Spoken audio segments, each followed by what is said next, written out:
It was September of 2013 when I decided to take a break from everything. I just turned 32, had been working construction jobs in and around Fort Collins, Colorado for almost a decade, and was mentally worn out. I wasn't in a bad place exactly, but I was tired in that quiet, steady way that sneaks up over years of repetition. My Uncle Dave had passed away the year before, and he'd left me a chunk of land near a small, near-forgotten mountain town called Silver Creek. Nobody lived there anymore. I didn't even remember him owning it until the letter from his lawyer came. The land wasn't worth much, but on it was an old hunting cabin. It sat back in the forest, about an hour from the nearest road if you had a decent truck. I figured a few days alone in the woods might do me good. No internet, no phone, no people. I packed up my gear, loaded the cooler with some basic food, grabbed my 9mm just in case, and made the drive up the narrow, twisting road into the forest. I parked the truck where the trail turned rough, right around 6 p.m. The air was already cooler up there. Everything smelled of pine and dirt and cold. The trail up to the cabin was overgrown but still visible. My boots crunched on dry twigs, and the shadows stretched long through the trees. That walk was peaceful in the way that made my chest loosen up a bit. Just me, the trees, and the sky fading orange behind the mountain tops. The cabin was small, one room, logs dark with age, metal roof patched with rust, and a heavy wooden door that groaned when I opened it. Inside was dust, some rat droppings in the corner, and that old wood smoke and mildew smell that reminded me of places my dad used to take me hunting when I was a kid. There was a wood stove, a single cot with a sagging mattress, and shelves stocked with old cans of beans and peaches that I didn't touch. I set my gear down, opened a window to air the place out, and took a long drink from my water jug. That first evening was quiet. I built a small fire in the pit outside and sat with my boots off, eating cold chicken and watching the trees sway. The silence was deep out there, not like city silence where there's always a car humming or someone shouting a block away. This was real quiet, the kind that makes you hear your own breathing. Just the occasional rustle of branches, the call of a bird. A couple of times, I thought I heard something larger moving off in the trees, but animals out here weren't unusual. Deer, maybe elk. I slept light that night. The mattress was rough, and the cabin creaked with every shift in the wind. At one point around 2 a.m., I woke up needing to piss. I pulled on my boots, took the flashlight, and stepped outside. The moon was out, and everything had that cold silver color to it. The forest was still, except for the sound of my own footsteps and a light breeze. That's when I first saw something that didn't sit right with me. Out beyond the edge of the clearing, maybe 50 yards off, I saw a shape. At first, I thought it was a stump, but it moved, not fast, just this slight, shifting movement like someone crouching in the dark. My light didn't reach that far, and I wasn't going to walk toward it. I stayed still for a full minute, watching. Whatever it was didn't move again, and I decided it was probably a tree or an old bush playing tricks in the low light. I finished up, went back inside, and forced myself to sleep. But that image stuck in my head, the slight shift of weight, like something adjusting its footing. Next day was calm. I spent most of the morning cutting up some deadfall to dry out for the stove. I hiked around the property for a bit too. It wasn't much, mostly forest on a gradual slope, with a dried creek bed cutting through the far side. I didn't see anyone, didn't hear anything strange either. Just normal wood stuff, birds, chipmunks, the odd cracked branch when something bigger ran off. I sat by the fire again that night, listening. Nothing. The forest had its usual sounds, but it felt normal, until I went inside. I'd shut the door, locked it, and was about to lie down when I heard a single, soft knock on the back wall. Not the door, the back wall. Just one tap. I froze. The walls weren't thick, just old wood, and I could hear everything out there when it was quiet. That knock wasn't wind. It wasn't a branch falling. It was too precise, too clean. One knock, then nothing. I waited there, standing in the dark, my breath shallow. After maybe 5 minutes, I flicked my flashlight on and checked out the back window. Nothing, just trees and shadows. I didn't sleep much that night either. Next morning, I circled the cabin, looking for tracks. The ground was soft in places, pine needles over dirt, so I expected to find at least animal prints. I didn't see anything that looked like a person had been there. No boot prints, no bare feet, nothing human. But about 20 yards out, I did find something odd. It was a deer. At least I think it was a deer. Its body was torn open, not eaten, not picked apart like a predator would do, just slashed. Neck twisted at an angle that didn't seem natural. It looked fresh, but there was no blood on the ground. None around the body. No drag marks either, like it had just been dropped there. I don't know how to explain it, but something about it felt staged. I backed away slowly, trying not to look at it too much. It just felt wrong. I had no cell service, no one knew exactly where I was, and now there was someone killing animals and creeping around my cabin. I kept the 9mm close the rest of the day. Didn't wander far. Sat on the porch for a while, then went inside before sunset and locked the door tight. I didn't light the lantern, just sat there in the dark, listening, waiting. Around midnight, I heard footsteps. They were light, too light for a person, but too steady for a deer or a raccoon. They circled the cabin once, then again, then stopped. I sat on the cot with the pistol in my hand, every part of me tense. I was sweating, but I was freezing too. There's something about hearing footsteps in the dark when you know you're the only one out there. Then I heard it again, a soft knock. This time it was at the front wall, not the door, just the wall to my left. I didn't move. I didn't even breathe. The knock came again, softer this time. Then silence. A few minutes later, I heard someone breathing just outside the cabin. Low, steady breaths. Not huffing, not panting. Just breathing, like they were waiting. That was the worst part. Not knowing what it was. I didn't want to open the door. I didn't want to shine a light. I just sat there until dawn started creeping in through the windows. When the sun was fully up, I stepped outside, gun in hand. Nothing. No one. The ground had the same old marks from animals. Nothing fresh. Nothing that said someone had been pacing out there all night. But I knew what I'd heard. I wasn't imagining it. I wanted to leave. I almost packed up right then. But some part of me didn't want to look like I'd been scared off by trees and noises. I come up here to be alone, to reset. I told myself it was just my mind playing tricks. Maybe I was more stressed out than I'd thought. I stayed one more night. That last night was worse. It started with the breathing again, around 11 p.m. But this time I heard footsteps too, multiple sets, light but quick, like something circling and doubling back.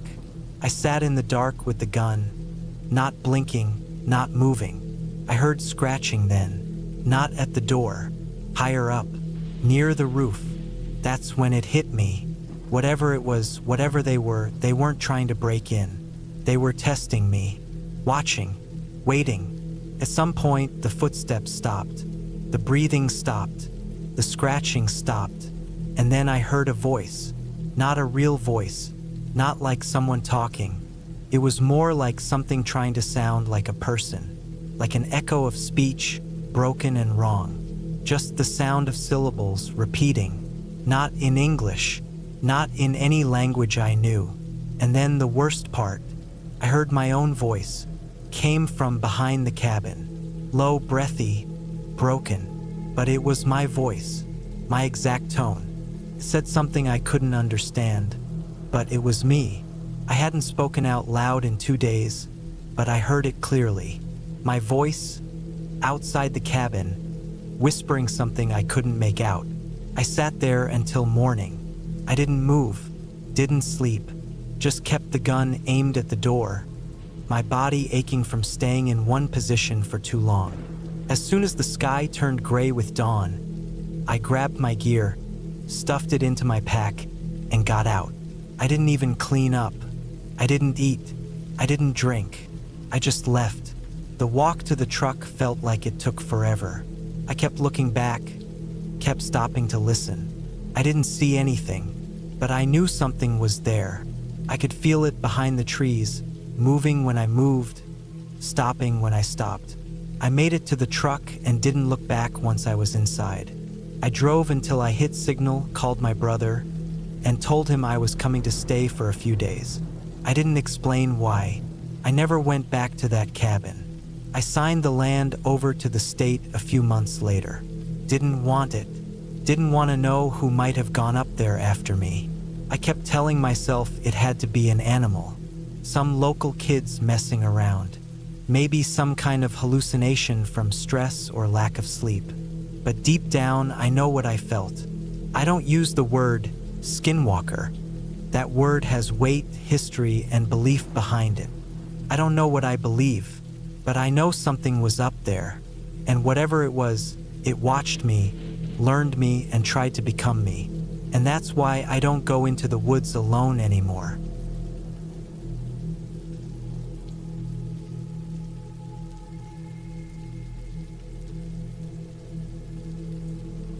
It had been 9 months since I got the call that Ellen had died. We weren't close anymore, hadn't been for years, but something about her death hit me harder than I expected. Maybe it was the timing, maybe it was guilt, maybe it was just the finality of it. She passed in her sleep, a brain aneurysm, they said. She was only 44, healthy, active, always the careful one. It didn't make sense, but I guess that's the way those things work. She'd moved back to her family's old cabin a couple years before it happened, somewhere deep in Michigan's Upper Peninsula, near a town called Ironwood. I only ever went up there with her once when we were still married. I remembered it being quiet, dense with trees, far from anything that felt like the world I knew. A couple months after her funeral, her sister Claire reached out and said they were trying to settle the estate. Ellen had apparently never updated her will, so some of the old shared properties we bought during our marriage had my name tangled into them. One of them was the cabin. "I just need you to go up there and sign a few papers," Claire had said over email. "It's mostly symbolic, but someone has to go physically. You're still on the deed." I didn't want to go. Everything in me pushed back against the idea. But Claire offered to handle everything if I just made the trip and signed the forms on the cabin's front porch. That's it. No courtrooms, no lawyers. Just my signature on a clipboard and I could walk away. It was early October when I finally did it.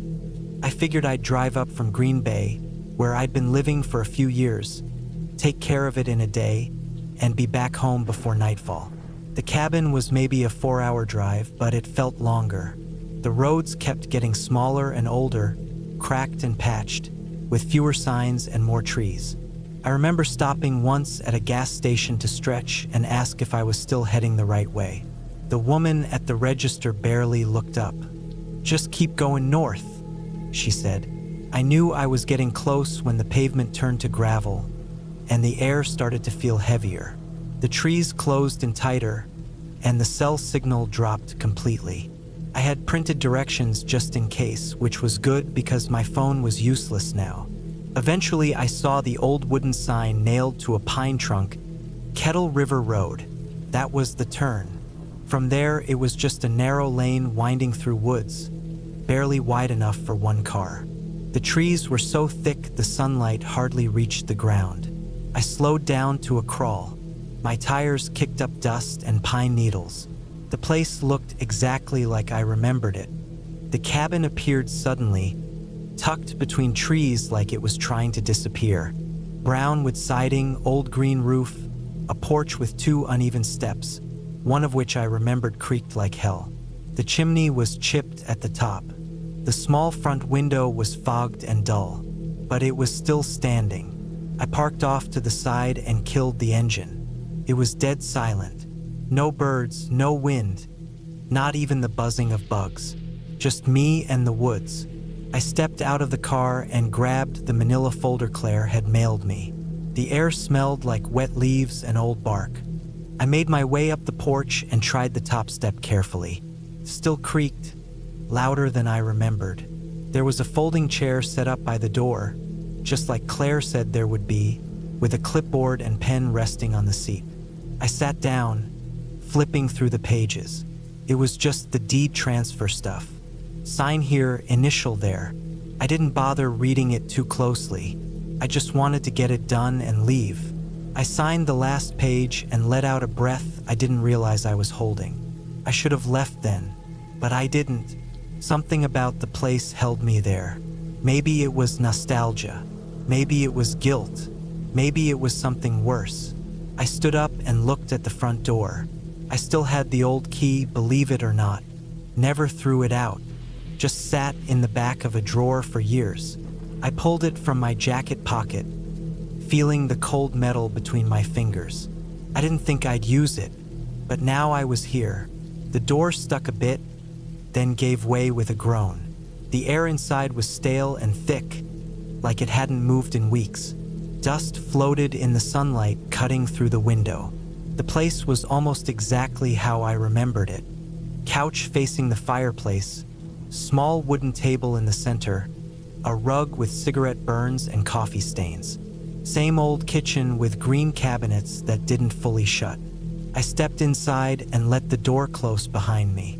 Ellen had been living here when she died, but it didn't look like she left much behind. Most of the drawers were empty. The fridge was unplugged. No clothes in the closet. Just some old books on a shelf and a pair of hiking boots by the back door. It felt like someone had scrubbed her presence out of the place.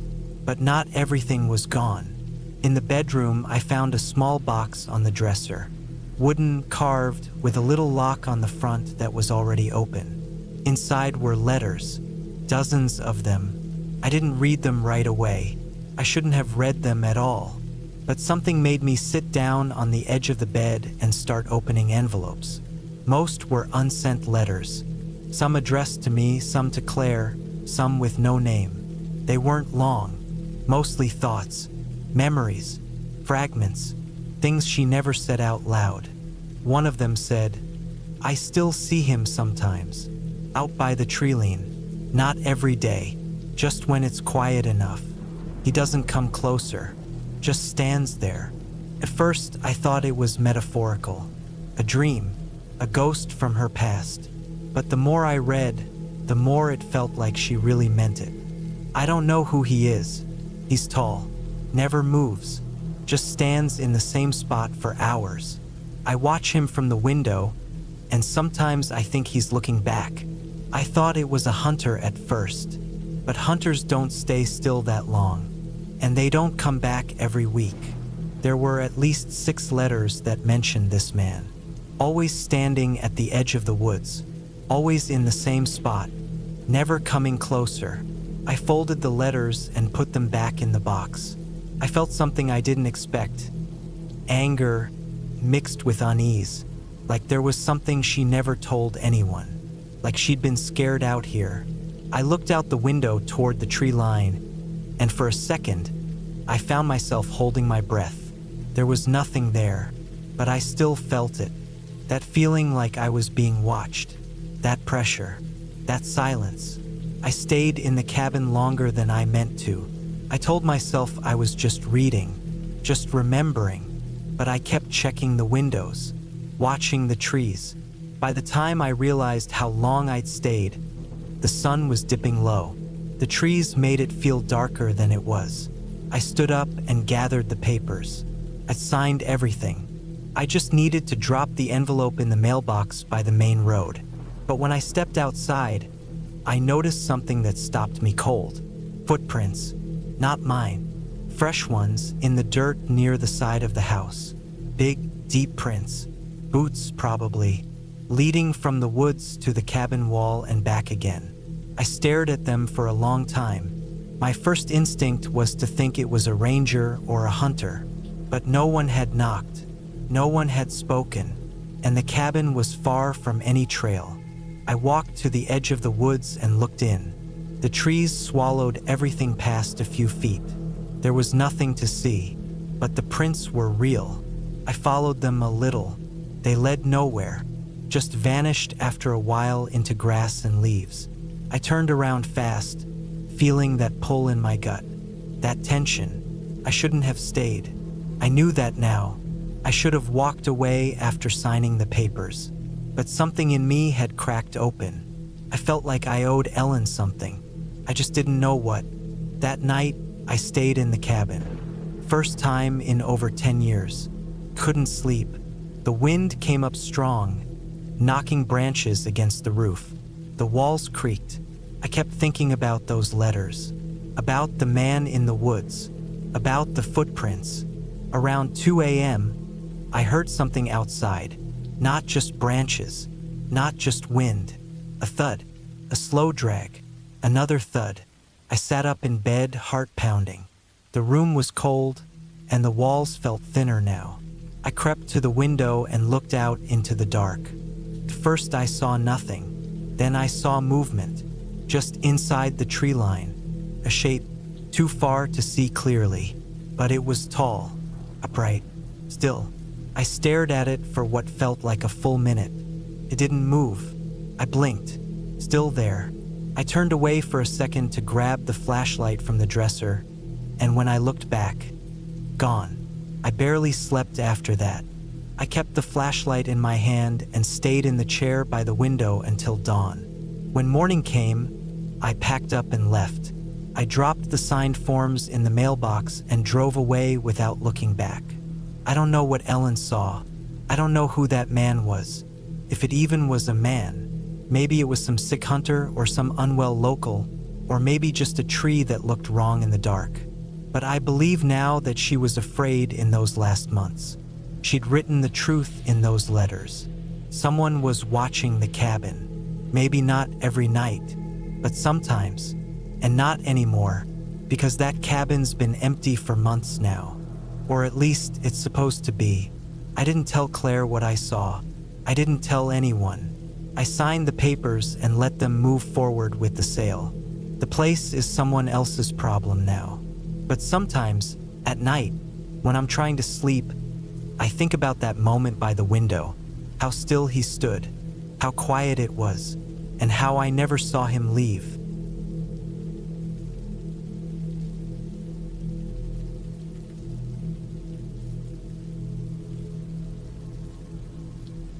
I was 37 years old when I decided to take a long hunting trip alone up in the upper woods of northern Idaho. It was late October 2019, cold enough to see your breath in the mornings, but not snow-covered yet. I had been hunting since I was a kid, mostly deer and elk, and after a long and stressful year at my job in Boise, I wanted to get off the grid for a while. I had access to an old family cabin deep in Clearwater National Forest, about 30 miles from the nearest paved road. My Uncle Ben had built it in the 80s when he was logging in the area, and though it hadn't been used much in the last decade, I knew it was still standing. I'd been there twice in my 20s with him. No running water, no electricity, just a wood stove, 2 rooms, and a screened-in porch that looked out over a small slope of pine and fir. It sat near a seasonal stream, and there was good game in the area. It was a solid place to disappear for a week or two. I packed my truck with the essentials: food, water, extra fuel, a small generator, my rifle, some basic tools, and hunting gear. I also brought a tent, just in case the cabin turned out to be worse than I remembered. My plan was to stay for 10 days, scout a few ridgelines I'd mapped out with GPS, and get something on the ground by the 6th or 7th day. I was alone. That was part of the point. It took me almost 8 hours to get there. The last part of the drive crawling along old logging roads that were barely wide enough for my truck. I didn't pass a single other person once I left the highway.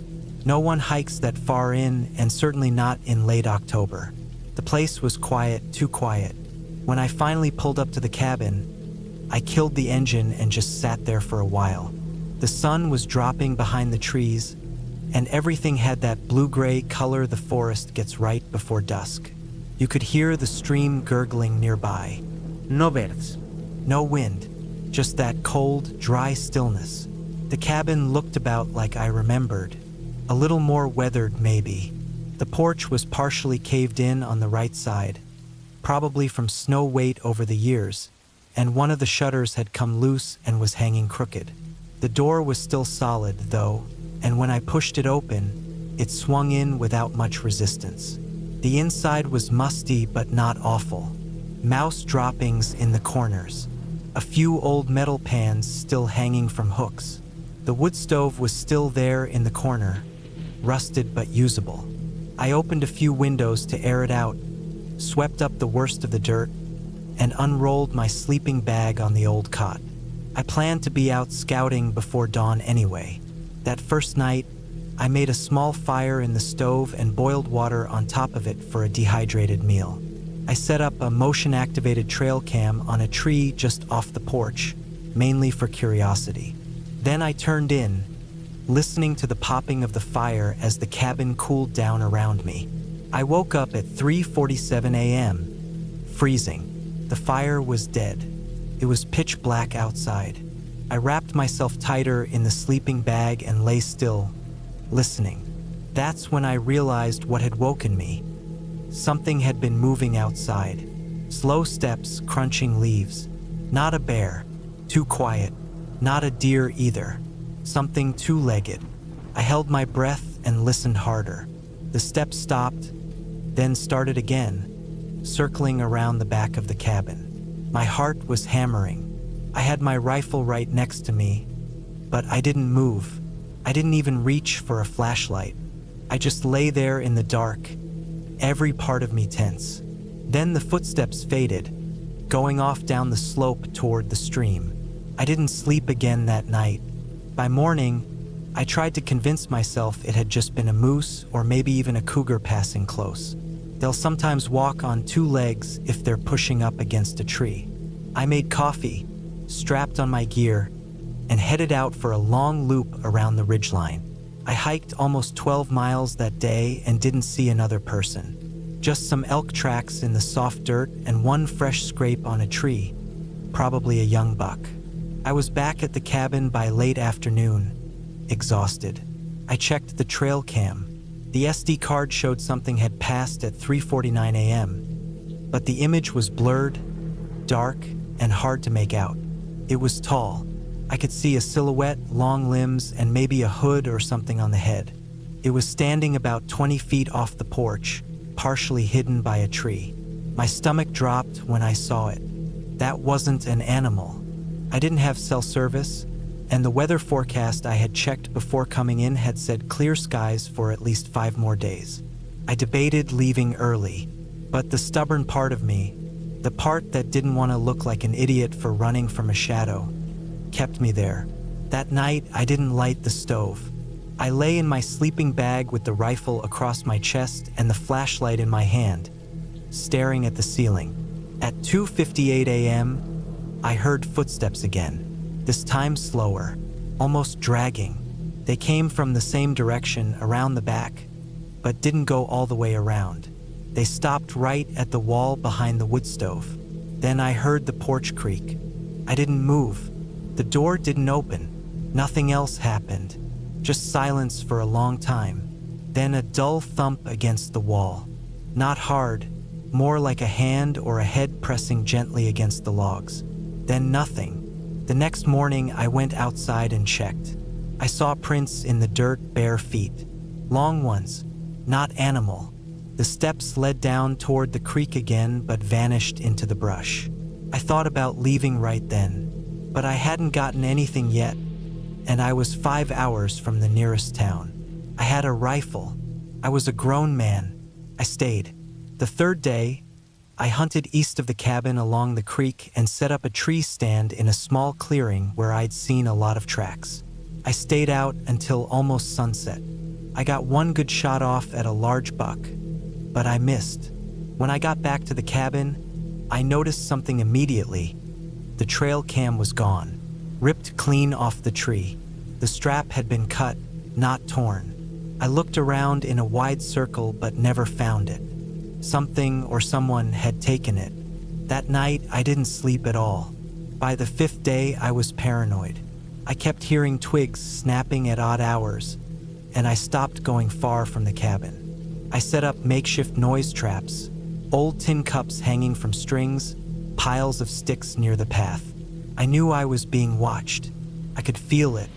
Every time I went out to check the area, I'd find new tracks, sometimes even near the outhouse. On the 6th morning, I found something on the porch, my trail cam, smashed flat, left right on the step like it was returned to me. The SD card was still inside. I plugged it into my camera and scrolled through the images. Nothing at first, just woods and darkness. Then one picture, timestamped 3:41 a.m. The same figure, closer this time, standing at the edge of the porch, face just outside the camera's frame. I zoomed in as far as I could. The person was wearing an old, torn jacket. It looked like denim or canvas. The arms were too long. The hair was matted. The head looked wrong, too narrow. But it was a man. Definitely a man. That was it for me. I packed up what I could and decided to leave the next morning. It was too dark to drive the roads that night, and I didn't want to risk crashing off a cliff in the dark. But I shouldn't have waited. That night, my last night there, I barricaded the door with the wood stove and sat awake all night with the rifle pointed at the entrance. Around 3 a.m., I heard the softest knock, just once, then silence. I didn't move, didn't answer. The knock came again, then footsteps going around the side of the cabin, then nothing. When the sun came up, I opened the door and looked around. Nothing, no tracks, but on the side of the cabin, carved deep into the wood with what looked like a knife, was a single word, "Stay." I drove out that morning and didn't stop until I reached the nearest gas station with cell service. I told the sheriff's office in Camilla what had happened. They said they'd send someone to check the cabin, but I never heard back from them. 2 weeks later, I got a call from a deputy who said they found signs someone had been living rough in the woods near the cabin. Old campsites, snare traps, dried meat. No sign of the person, just traces. They didn't find the carving either. Said the wall looked untouched. I haven't been back. I sold the truck, got rid of most of my hunting gear. Every so often I still check that trail cam photo on my laptop. I've tried showing it to people, but they usually just say it's too blurry. Could be anything, they tell me, but I know what I saw. Someone was out there, someone who didn't want me there, and for some reason they let me leave. That's what keeps me up at night, because I still don't know why.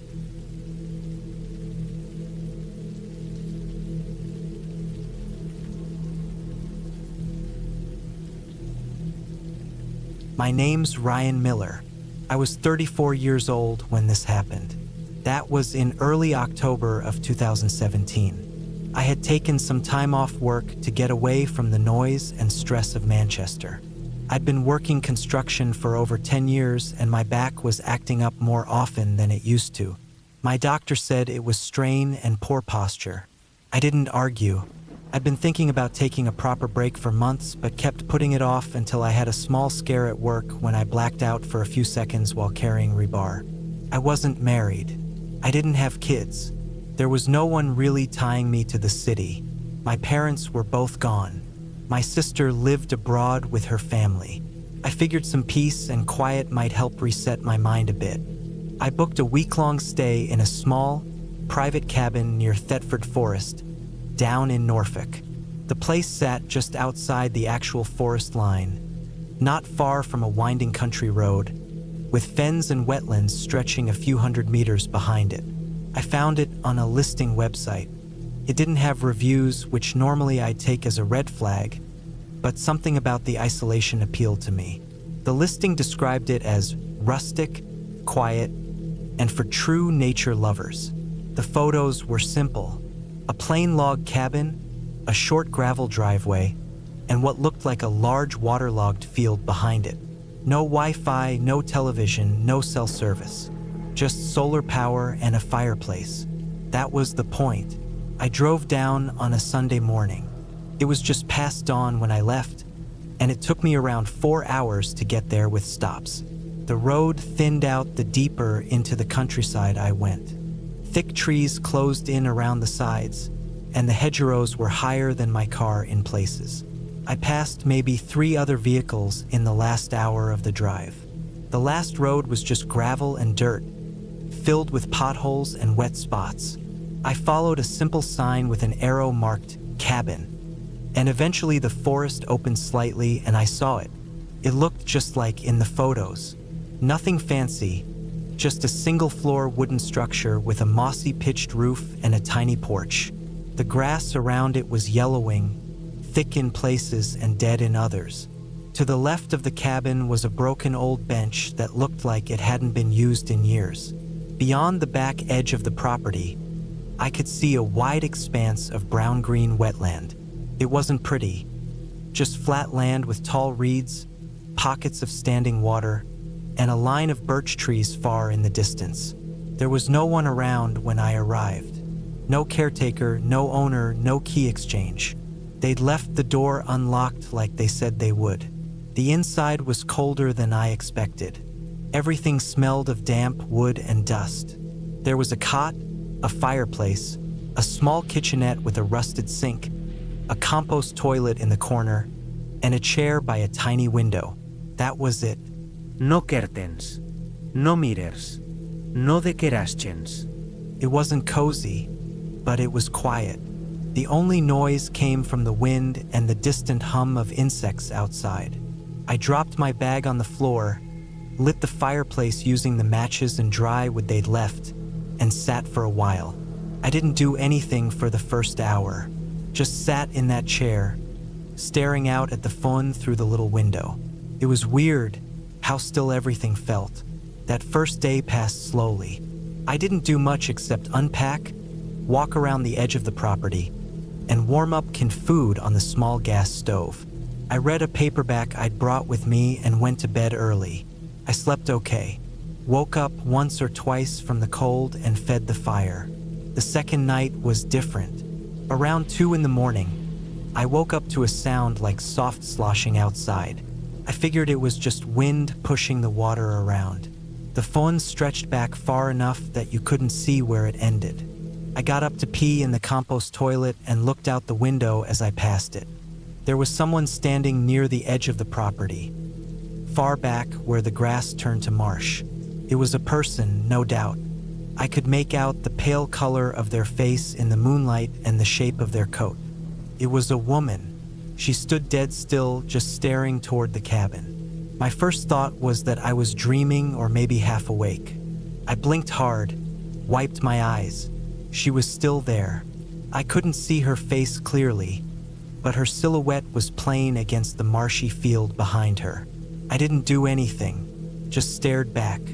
I thought about turning on the flashlight I kept by the bed, but decided against it. After about a minute, she moved, slowly, and walked sideways along the edge of the fun until she disappeared behind the tree line. I didn't sleep much the rest of the night. Every few minutes I got up to check the window. Nothing. No sound either, just frogs and the wind. I kept telling myself it was probably a hiker or a local, maybe someone who'd lost their way. But the longer I lay there, the less it made sense. Who walks out into a fun at 2 in the morning in the cold? Why just stand and stare?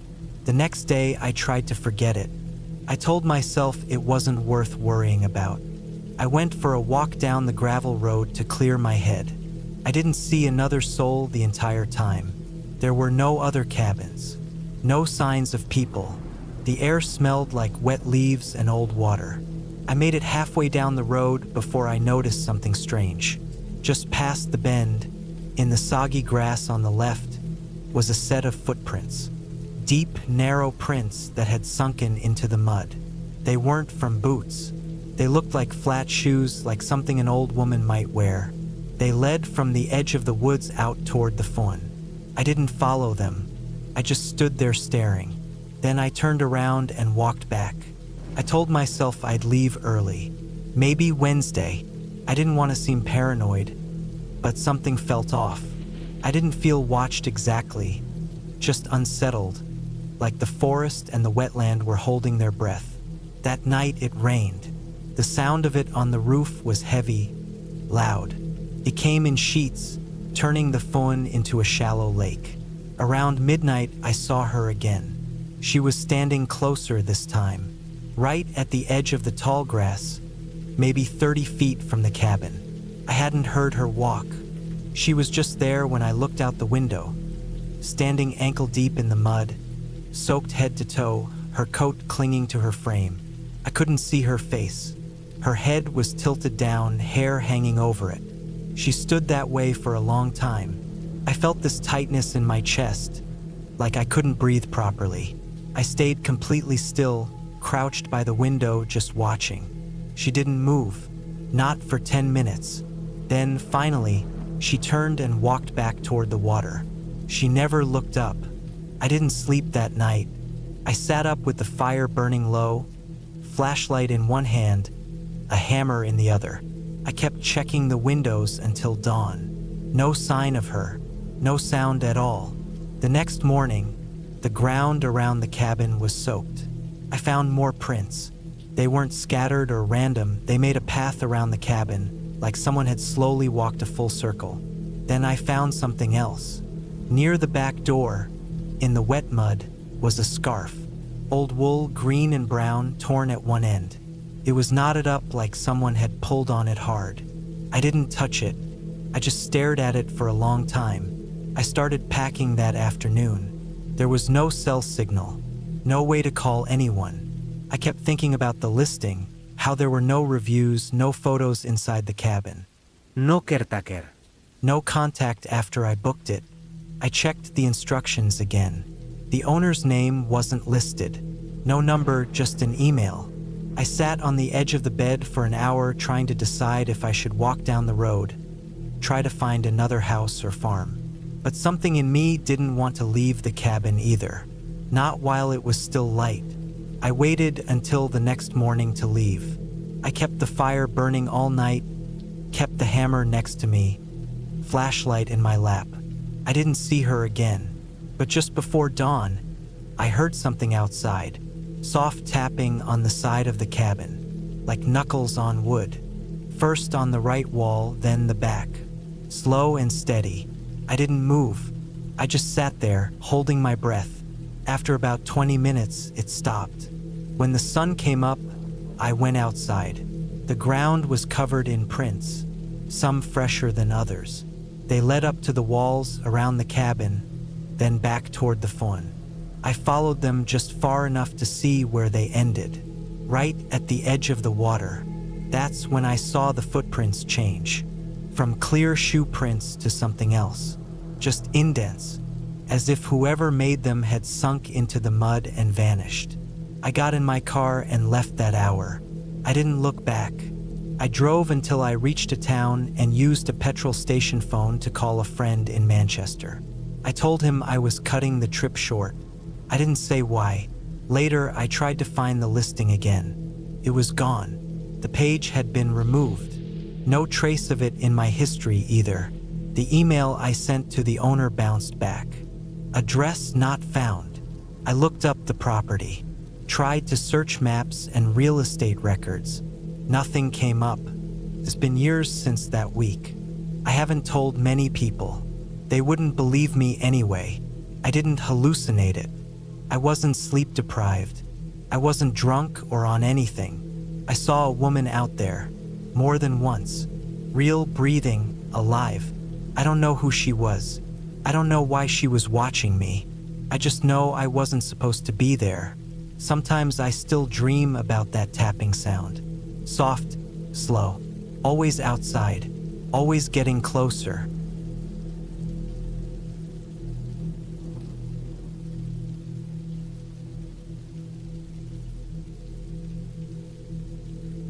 I was 28 when I agreed to house sit for my Uncle Dave in Nebraska. It was October 2016. He owned a decent-sized patch of farmland near the edge of a dying little town called Wilmer.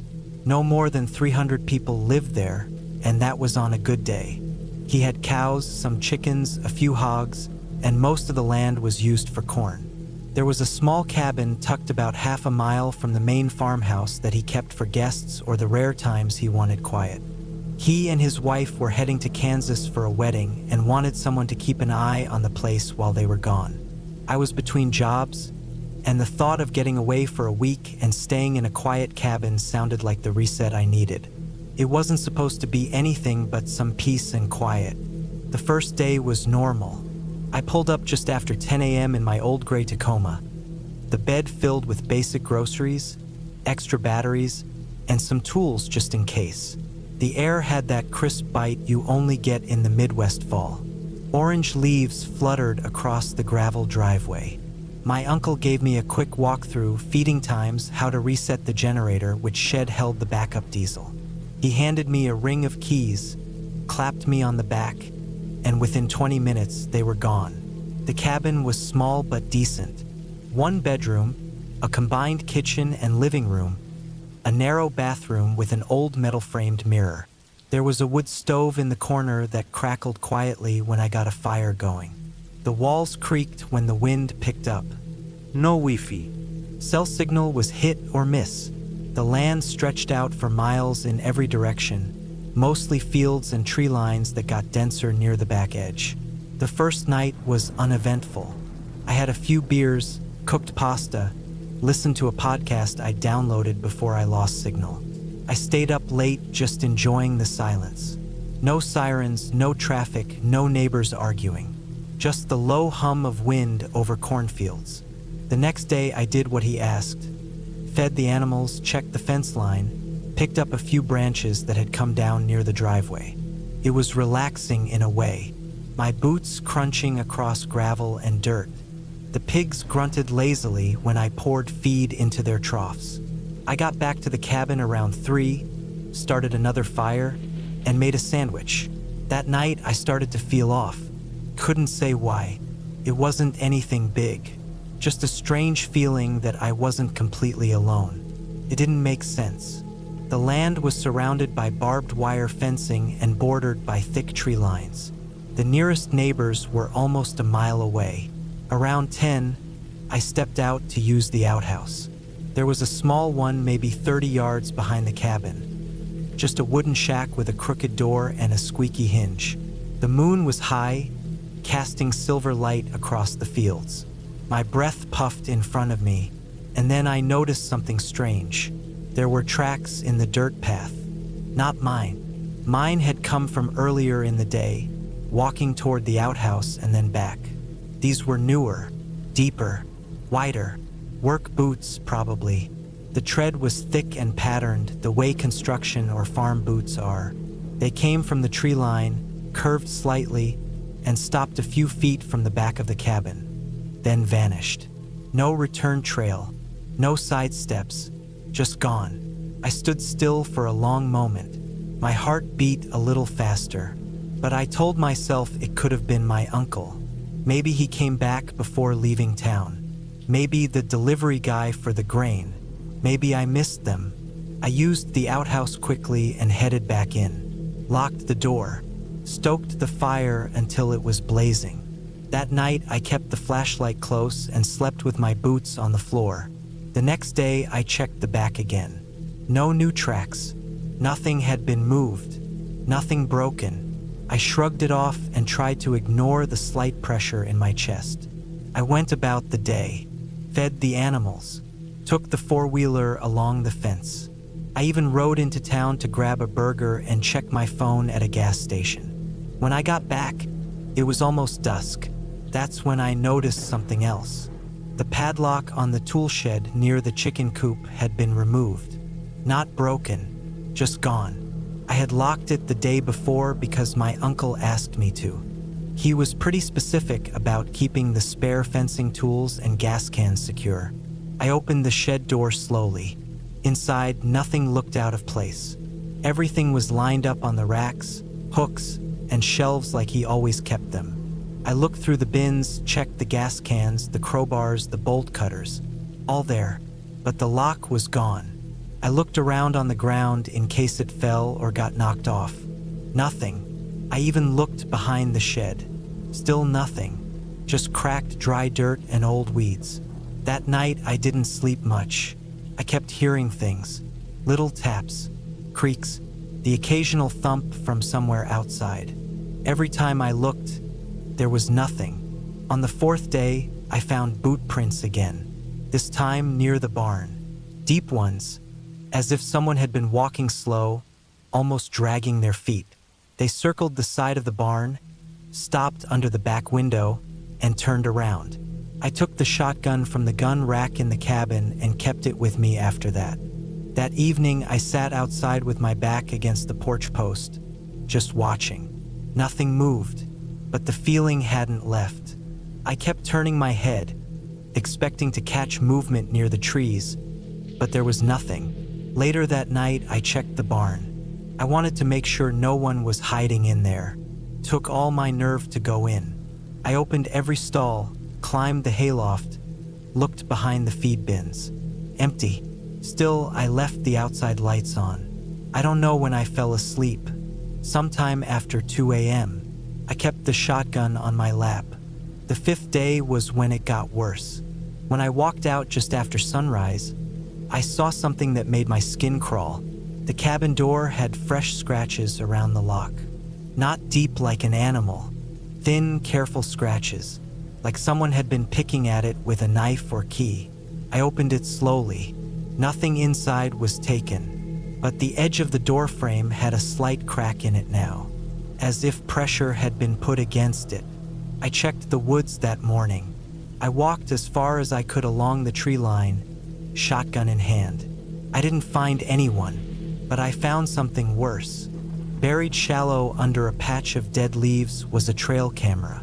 It had been set up pointing at the cabin, tied low to a branch with black cord. The lens covered in dust. It wasn't my uncle's. He didn't use cameras. I brought it back and opened the battery panel. Dead. No SD card either. Someone had been watching. I didn't know what to do. There was no signal. I couldn't call the sheriff unless I drove into town. But if I left, I didn't know what might happen to the animals, or if someone would break in. That night, I dragged a chair in front of the cabin window and stayed awake. Every 30 minutes, I got up and walked the porch. I listened, waited. Nothing came. But in the morning, I found more tracks, fresh ones, around the chicken coop. They went all the way around in a slow circle. Whoever made them stood there for a while, watching. I told myself I just needed to make it one more night.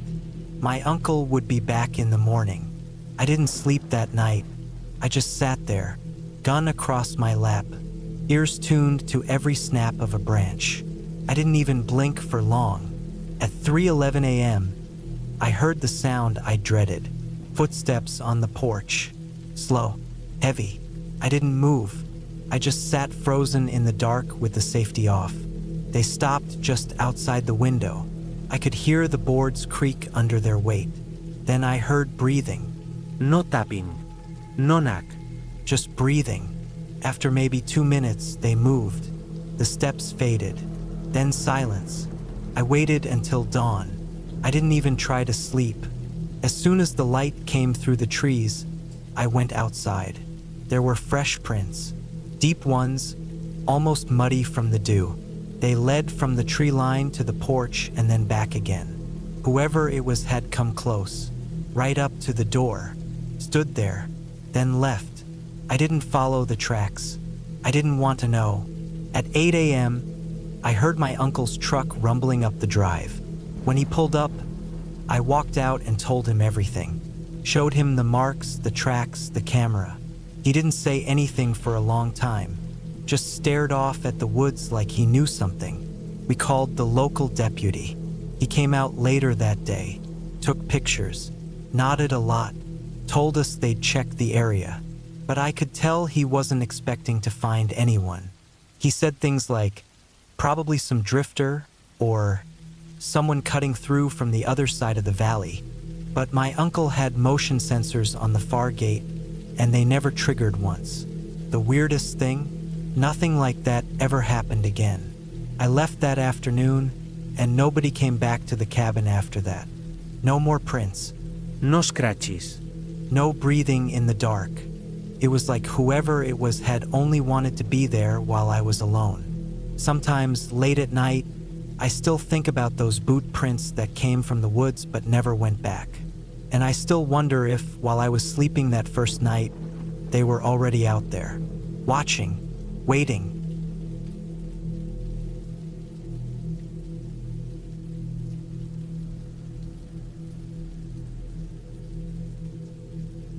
I was 34 that year, the summer of 2019. I had been laid off from my job at a landscaping company in Kentucky after the owner got sick and shut everything down.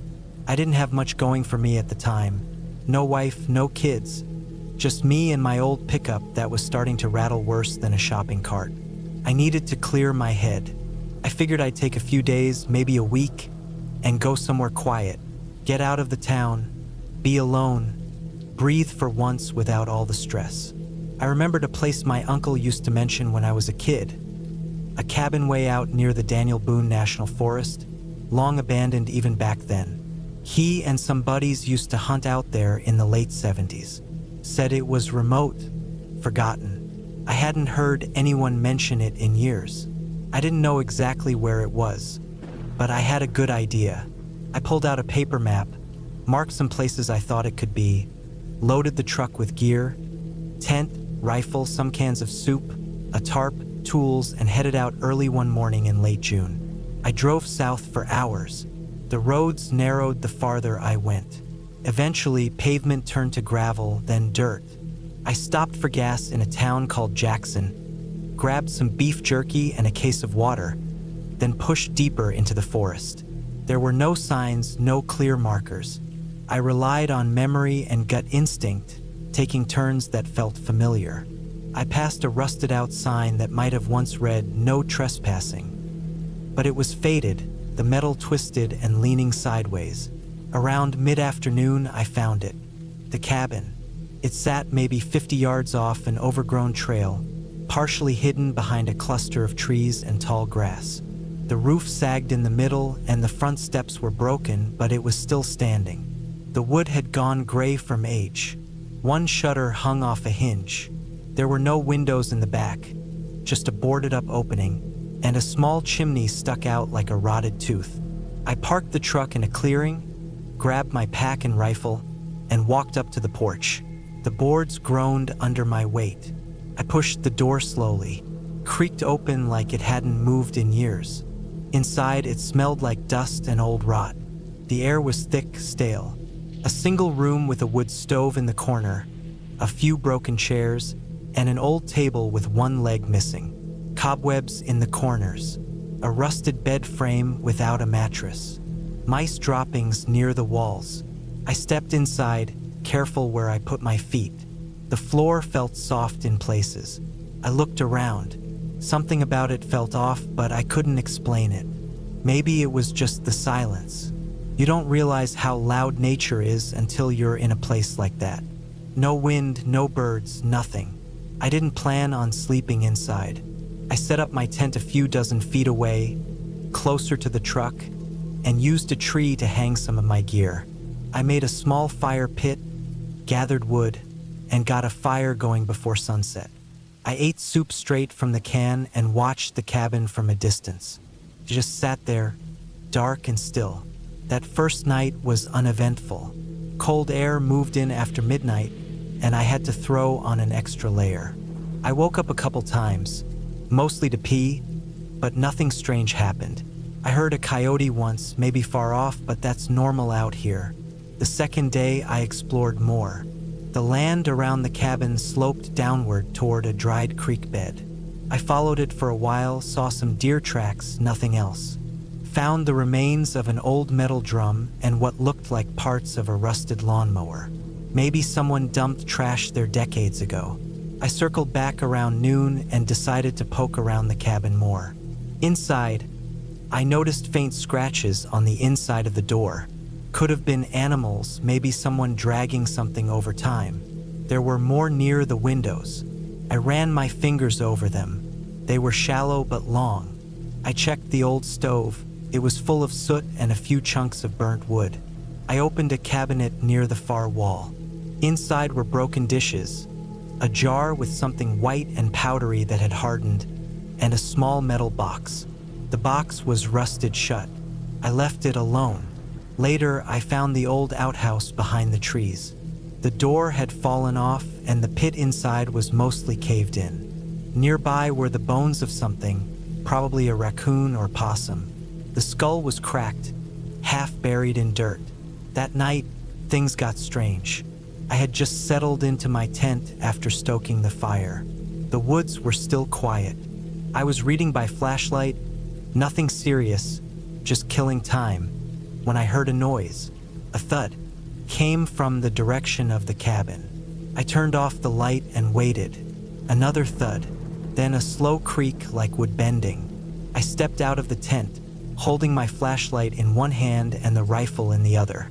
I scanned the trees, the trail, the fire. Then I pointed the beam at the cabin. The front door was open. I swear I had shut it earlier. I stood there for a full minute, not moving. I thought maybe the wind pushed it open, but there was no breeze. Not a single leaf moved. I walked slowly toward the cabin. My boots crunched dry twigs. When I reached the porch, I aimed the flashlight inside. Nothing. No movement. No sound. I looked at the door. The scratches seemed more obvious now, like they'd multiplied, but maybe that was just my imagination. I backed away and returned to the tent, but I didn't sleep well. I kept the rifle beside me, safety off. The third day, I started thinking about packing up.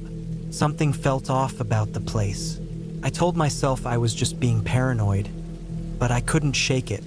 I went inside the cabin again, this time looking closer at the floor. In one corner, beneath the window, some of the boards looked newer, like they'd been replaced at some point, though still decades ago. I used my knife to pry one loose. Underneath, I found a small gap, maybe enough space for a shoebox. I reached in and pulled out what felt like a cloth sack. It was damp, smelled like mildew.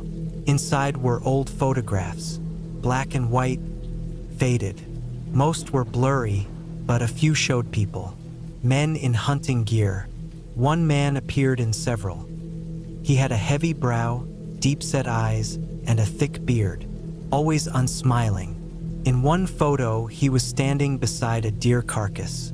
In another, he was holding what looked like a rifle, but it wasn't pointed at an animal, it was pointed at someone off-frame. There was something else in the bag too, a small, leather-bound notebook. Most of the pages were stuck together, but I got a few open. It looked like a journal. The handwriting was messy. I could barely read it, but I saw words like, moved the body, can't trust him, and keeps coming back. That was enough. I packed up my camp by noon. I didn't even bother with lunch. I just threw everything in the truck and got ready to go. But when I turned the key, the engine didn't start.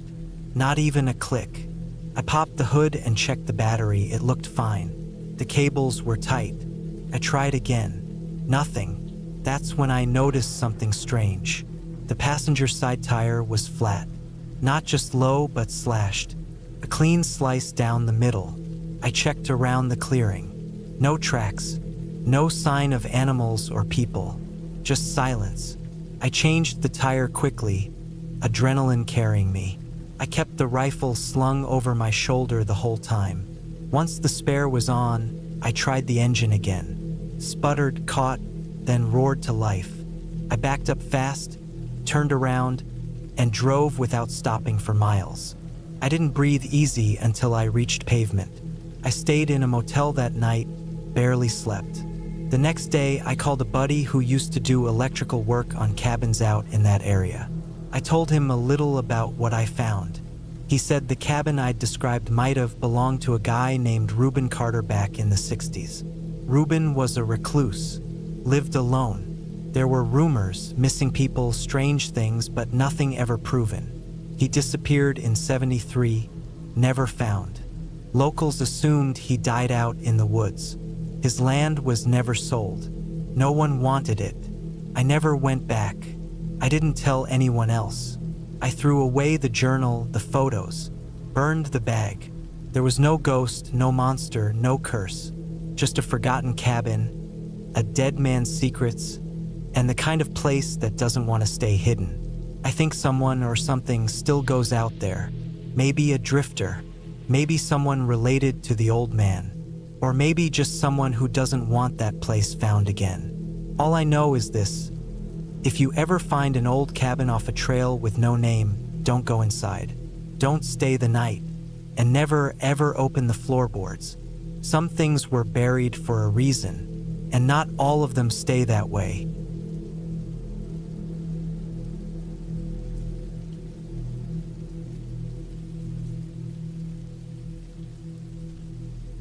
It was October of 2016. I was 31 at the time and trying to get away from everything. My job at the auto parts distributor had gotten unbearable.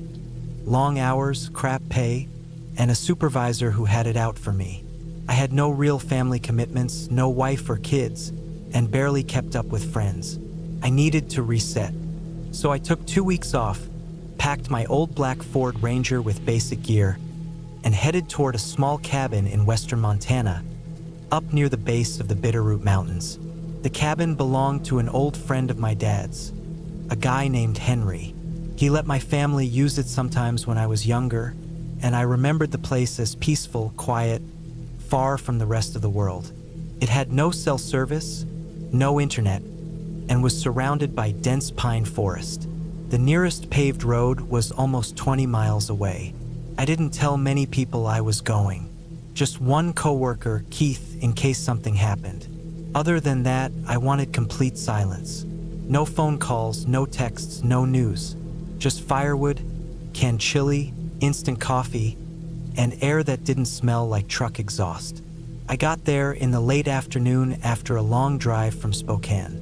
The gravel road to the cabin was as rough as I remembered, huge potholes and narrow turns. It climbed into thick woods that got darker as the sun dropped behind the trees.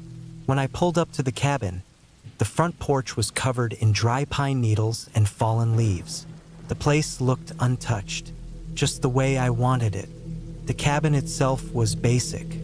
One room with a wood stove, a tiny kitchen space with a gas burner, and a bed with a lumpy old mattress. A dusty wooden table with 2 chairs. No bathroom.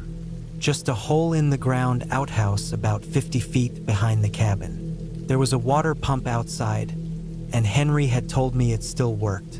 The place smelled like dry wood, mouse droppings, and old fire smoke.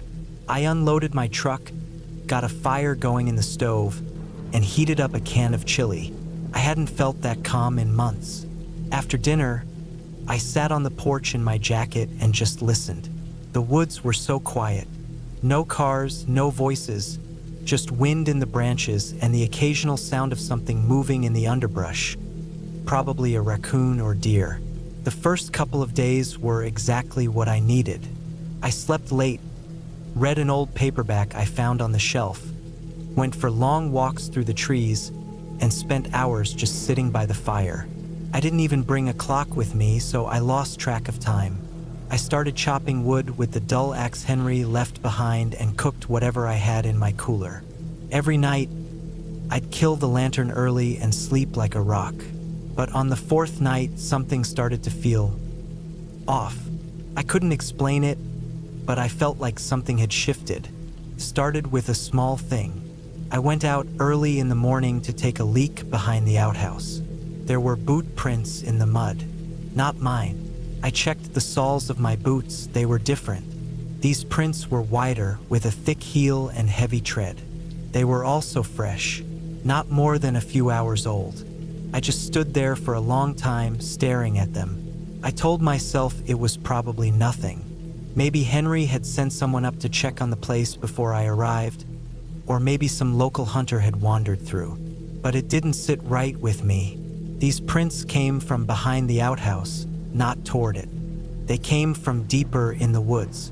They circled the back of the cabin and disappeared toward the trees again. I didn't hear anything that night. No vehicles, no footsteps, nothing. That day, I stayed closer to the cabin. Didn't go for my usual long walk. I stacked more firewood than I needed, kept my hatchet nearby, and kept looking up at the tree line. I tried to push it out of my mind, but it stayed with me like a mosquito buzzing in my ear. That night, I didn't sleep well. I kept waking up and listening. Around 3 a.m., I was staring at the ceiling when I heard something soft, like a footfall on dried leaves, just outside the cabin. My body locked up. I held my breath and listened. One step, then nothing. I wanted to think it was a deer, a bear, anything, but it sounded like someone trying not to be heard. I lay there until morning. The next day, I found more boot prints near the porch. This time, they came right up to the window. I stood inside, looking out, realizing that someone had been standing inches from the glass while I was in bed. No knocks. No flashlight. Just watching. I felt exposed. Suddenly, the whole cabin felt too small, too fragile. No locks on the windows. The front door just had a little latch. It wouldn't take much to get in. I still didn't leave. I told myself maybe I was just being paranoid. But I started keeping my hunting knife on me, even indoors. I started sleeping with the axe beside the bed. 2 nights later, I woke up again around 2 a.m. I didn't hear anything at first, just a feeling, a pressure in my chest. I sat up, staring at the door.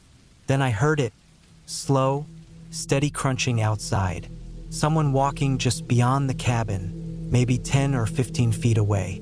The sound moved around the cabin, then stopped by the back wall. Silence. Then a sound I'll never forget. The doorknob turned, jiggled once, then again a little harder. I froze. My breath caught in my throat. I waited, barely blinking. The knob stopped. A long silence. Then footsteps slowly faded back into the woods. I didn't move until the sun came up. That morning, I packed my gear. I didn't care how much time I had left. I was done. I loaded up the truck fast. But when I got in, I found something I hadn't noticed. A fresh footprint on the passenger side window. Just a smudge, like someone leaned in to look inside.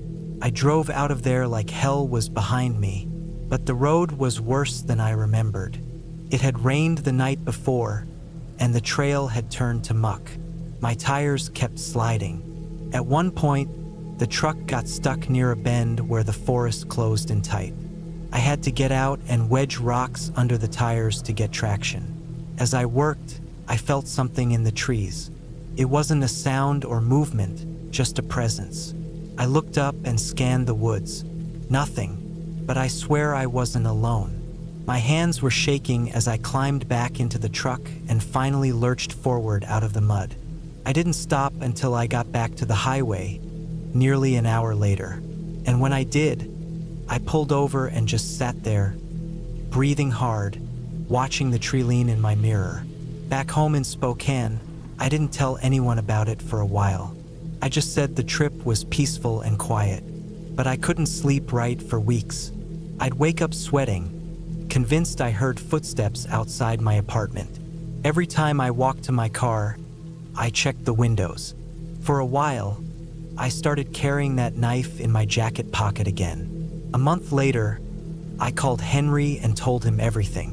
He went up there himself with a buddy. They didn't find anything, but he did say the front door had fresh scratches on it, like someone had used a screwdriver or something to try to force the latch. He added a lock and nailed the windows shut. He doesn't let anyone stay up there anymore. I don't know who was out there. Maybe a squatter, maybe some drifter, maybe just a guy who liked watching from the woods. But I know what I saw. I know what I heard. And I know I was being watched. If I'd stayed one more night, I don't think I'd be writing this.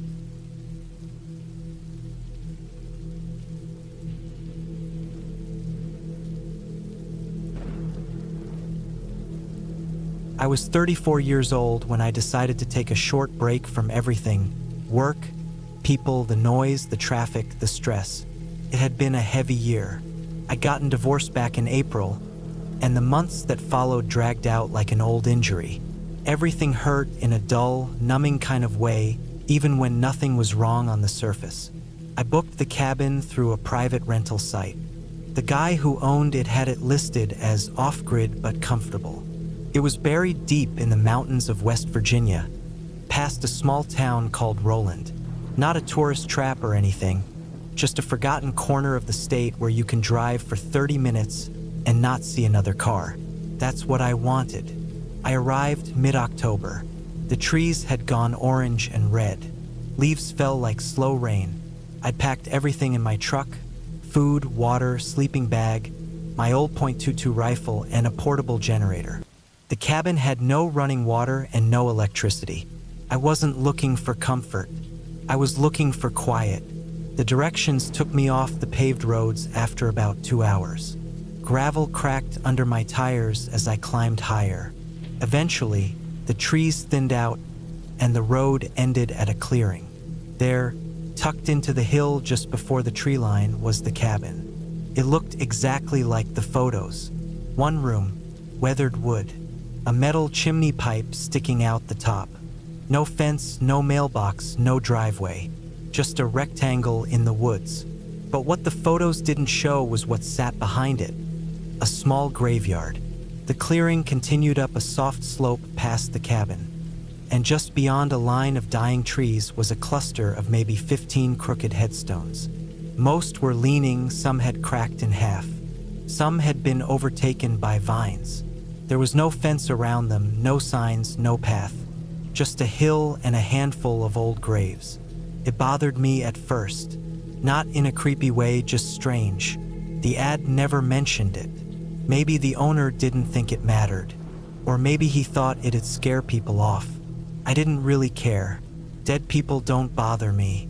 And I hadn't come for comfort. Inside, the cabin was dusty but dry. There was a cot, a wood stove, a table with a few chairs, and some shelves with canned food and old cookware. It smelled like cedar and ash. I swept out the dead leaves, unpacked my gear, and got the generator running before sunset. The first night was quiet, cold, but not freezing. I sat by the wood stove with a thermos of soup, reading by flashlight.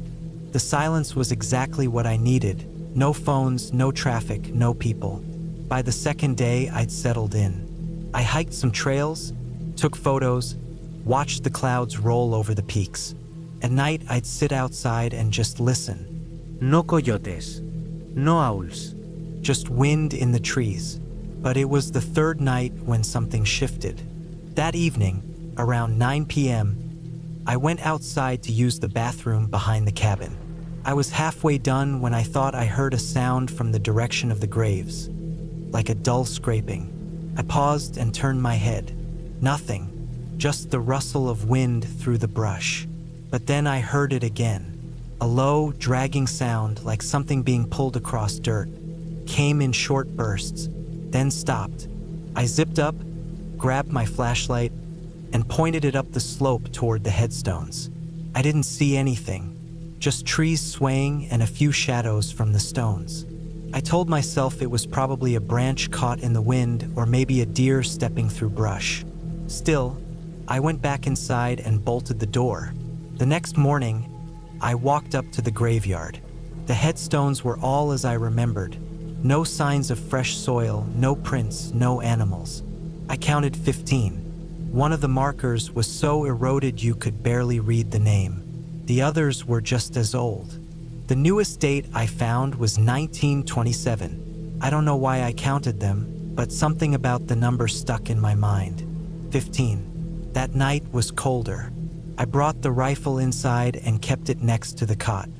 I didn't hear anything strange, but I didn't sleep well either. I kept waking up at little sounds. Snaps, creaks, the stove settling. Probably nothing, but my nerves were tight. On the fifth morning, I stepped outside with a cup of coffee and looked up at the graves. I counted the markers again without meaning to. 16. I set the coffee down and blinked. Counted again. 1, 2, 16. I stood at the edge of the hill and stared. The new one was small, maybe a foot tall, with no writing. Just a block of stone. It hadn't been there before. I would have noticed. I walked up to it, heart pounding. The base had moss on it like the others, but less. The dirt around it looked untouched, though the ground was soft. No shovel marks. No disturbed earth. I knelt beside it. No name, no date, just a blank slab. It made no sense. The cabin was 3 miles from the nearest house. I hadn't seen a single person since I got here. There were no tire tracks, no footprints, no signs anyone had been up there. And yet this stone was new, or at least newly placed. I stayed out longer than usual that day, walking the trails, trying to shake the unease. But I kept circling back to it in my head. That grave, that stone, the number changing. Back at the cabin, I didn't light the stove that night. I didn't want the smoke drawing attention. I turned off the generator and ate cold food. I kept the rifle loaded and near me. I tried not to look at the hill. At some point after midnight, I heard the dragging sound again. This time, I didn't go outside. I just sat in the dark, holding the rifle in my lap, listening. Came in starts and stops, drag, pause, drag again. Then silence. It went on for maybe 10 minutes. When morning came, I didn't sleep. I climbed the hill right away and counted again. 17. Another blank stone. Same size, same moss, same position among the others like it had always been there. I didn't know what to think. No sign of soil being moved. No animal tracks. Nothing. I packed my gear in the truck that afternoon. I told myself I'd had enough of the quiet. Maybe too much quiet can mess with your mind. Or maybe I just needed to be around people again. I planned to stay a week, but 5 nights felt long enough. I made one last walk up to the graves before leaving. The newest stone sat in the back corner. I reached down and touched it, cold and solid. I turned to go and saw the shallow hole. It was near the base of a tree, a few feet from the nearest headstone. The dirt had been turned recently. Not dug, not shoveled, just disturbed. Like something had been buried and covered quickly. Or maybe uncovered. There were claw marks on the tree beside it, for parallel scratches, deep and fresh. I didn't stay to look closer. I got in the truck and drove until the gravel turned to asphalt, and I didn't stop until I hit Charleston. I checked out early, told the owner it was fine, just not for me. He didn't ask questions. A few weeks later, out of curiosity, I looked up the area again. The graveyard was part of an old family plot from the late 1800s. The last recorded burial was in 1927. No one had maintained it in years. No public access. No roads past that cabin. The listing was removed from the rental site a month later. I didn't reach out to the owner. I didn't want to know anything else.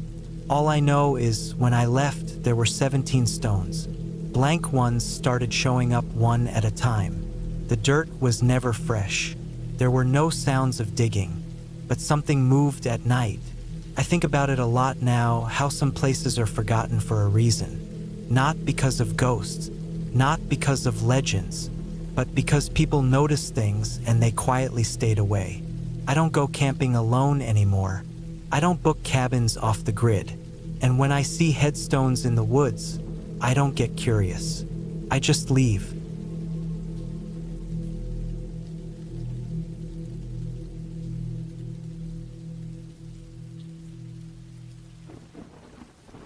It was early October 2017. I was 32. My name's Derek. I just left my job as a field technician in a Denver firm and moved up north into Montana to clear my head and try something new for a while. I had some money saved up. I wasn't running from anything specific, but I was tired. Tired of traffic, screens, the noise of everything. I wanted quiet, something physical, something real. So I bought 5 acres of wooded land about 2 hours outside of Missoula. not too far from a place called Sealy Lake. The land had no structures on it, just trees, thorns, and old animal trails. I had a plan to build a small off-grid cabin. Just something basic, walls, a roof, insulation, wood stove, maybe a small solar setup eventually. I brought in all the supplies I could fit in the bed of my old Chevy. Some plywood, lumber, nails, tarp, foam board, a jigsaw, a small propane heater, hand tools, and a generator I'd bought secondhand. The first week was mostly clearing the land. I cut through brush, rolled fallen logs out of the way, marked trees I'd use for future firewood. The ground was rocky and uneven. It took me 3 days just to get a level foundation laid out with cinder blocks. By the end of the second week, I'd gotten the frame up, just the basic walls and rafters. I'd nailed down most of the roof and covered it in tarp to keep the rain out until I could afford proper shingles. I hadn't built anything since high school shop class, but YouTube and stubbornness got me further than I thought. I worked slow and careful. I slept in a canvas tent about 50 feet from the build site, with my tools locked up in a heavy-duty storage box chained to a tree. I had a cooler, camp stove, and a little folding chair under a makeshift tarp lean-to I'd set up. The nights were already cold. Sometimes, I'd wake up to frost on the edges of the tent. That third week, rain moved in hard and fast. I checked the weather on my phone in town earlier that day, and the forecast called for a storm rolling through around midnight. I was pushing myself to get the door frame installed before it hit. I didn't want animals wandering into the half-finished shell of the cabin. It was around 5:30 p.m. when the sky started turning that strange grayish green. I could feel it in the wind, how it picked up and dropped, almost like it was changing its mind every few seconds. I kept hammering until my hands ached. Got the frame upright, door brackets in, and the tarp nailed tighter on the roof. I didn't realize how soaked I'd gotten until I stepped back and looked at myself. My shirt clung to me like wet seaweed. My jeans were cold against my skin, and my boots squished with each step. I decided to stay the night anyway. I'd done it before. The tent was dry inside. I had plenty of water and food. The generator worked when it wanted to. I had enough propane to keep the little heater going for a while.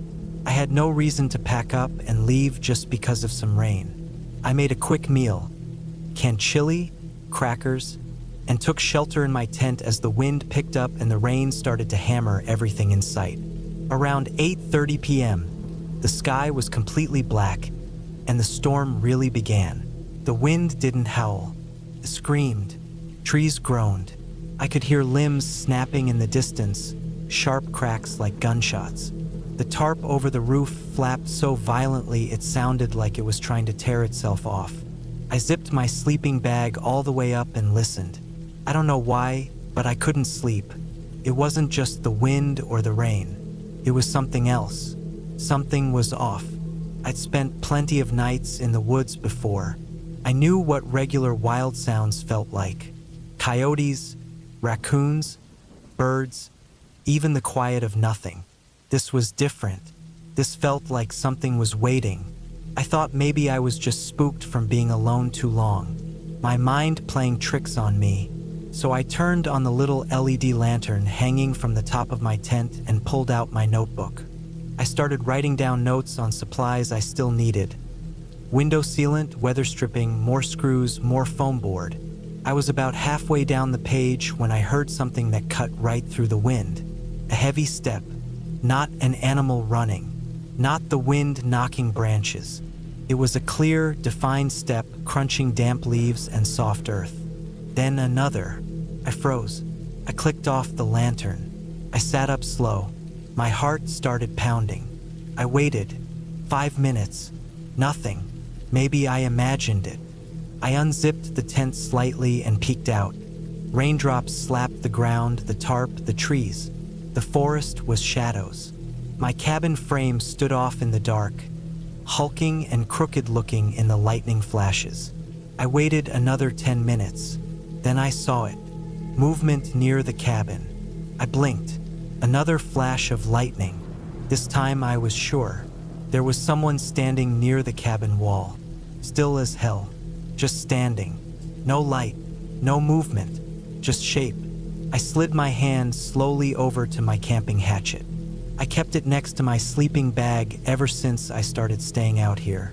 I didn't want to leave the tent, but I wasn't about to sit and wait for whatever that was to come closer. I waited until the next flash lit everything up again, and I saw they were gone. Gone. I unzipped the tent fully, still crouched low, and stepped out with the hatchet raised. My boots sank into the soft mud. The rain hit my face like ice needles. I moved slow toward the cabin. I kept listening. Nothing but the wind in my ears and the water dripping off trees. I reached the cabin and looked around each corner. Nobody. I looked for footprints, but the mud was too torn up from the rain. Still, I could feel it in my gut. Someone had been there, watching. I backed up toward the tent. That's when I saw something else. A fresh drag mark in the dirt, like someone had pulled something heavy across the ground. It curved out from the far side of the cabin and disappeared into the trees. I didn't build anything heavy enough to drag, not like that. I didn't bring any gear that size. I thought of my toolbox, ran to it. The chain was still around the tree, but the lock was snapped open. Tools were scattered all over the place. That did it. I wasn't sleeping here. I grabbed what I could. Sleeping bag, flashlight, food, the hatchet, and threw it in the truck. I slammed the door shut, soaked to the bone, and started the engine. The tires spun a bit in the soft dirt before catching. My headlights lit up the trees, but there was no one in sight. I drove down the gravel road fast, too fast, scraping the undercarriage on rocks and skidding in patches of mud. I didn't stop until I hit the gas station off Highway 83, nearly 30 miles south. I sat there, shaking. The clerk inside stared at me like I was nuts. I didn't care. I didn't go back to the land for 3 days. When I did, it was sunny again. Birds chirping, air clean. Almost felt like I dreamed it all, until I got to the cabin site. That's when I found it. A single broken glove sitting near the doorframe of the cabin. Old, cracked leather. Looked like a work glove, but not mine. Next to it, an old buck knife half buried in the mud. The blade was rusted, handle worn down. Looked like it had been out here for years, but I hadn't seen it before. Not once. The drag mark was still faintly visible near the trees, even with the rain washing most of it away. I didn't know what had happened. I still don't. But I locked up all my tools again and didn't stay the night for the next 2 weeks. I finished the cabin, got the door on, the roof sealed, insulation in. I even wired in a small battery bank and ran a radio for company. But I never forgot that night. Now, years later, the cabin still stands. I go there maybe once or twice a year, just to sit, think, breathe a little. But I don't camp overnight anymore. I don't build alone in the dark. And I never leave the tent unzipped after dark. Not out there. Whatever or whoever. I saw that rainy night, they never came back. Or maybe they did, and I was just lucky not to see them again. But that glove and that knife, they're still in a box in the back of my garage. Sometimes I take them out and hold them, just to remind myself. Some things out there don't want to be understood. They just want to watch you build, and wait until the rain covers their steps.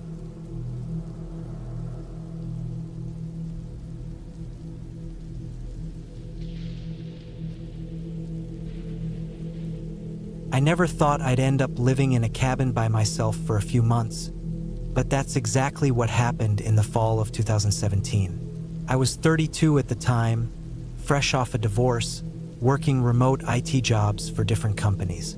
After everything with my ex-wife, I needed space. Not just emotional space, but physical space too. I wanted to be far from cities, far from traffic, far from people altogether. I found this small cabin listed for rent just outside a place called Sandstone Ridge in western Wyoming. It was deep in the woods, far from the main road, and the nearest neighbor was nearly 2 miles away. The photos online made it look old but decent. Simple wooden structure, 1 bedroom, 1 bathroom with a little loft and a big front porch. It was just far enough off the grid to feel isolated, but still had a strong enough cell signal and power from a generator. That was all I needed. I packed up everything I thought I might want. Tools, clothes, freeze-dried meals, my laptop, and my dog, Bandit, who had stuck with me through every messy part of the divorce. He was a medium-sized mutt, mostly brown, maybe part lab, part shepherd. Friendly, loyal, smart, and always on alert. He liked it out there right away. I liked it too. First, the drive-in was bumpy and long.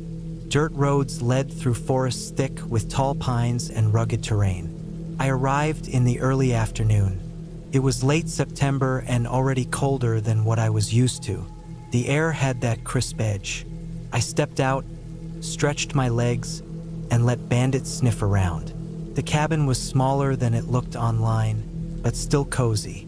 Wood creaked under my boots as I stepped inside. It smelled like pine and age, like the woods had crawled inside and made themselves at home. There were cobwebs in the corners, dust on the windowsills, and mouse droppings in a kitchen drawer.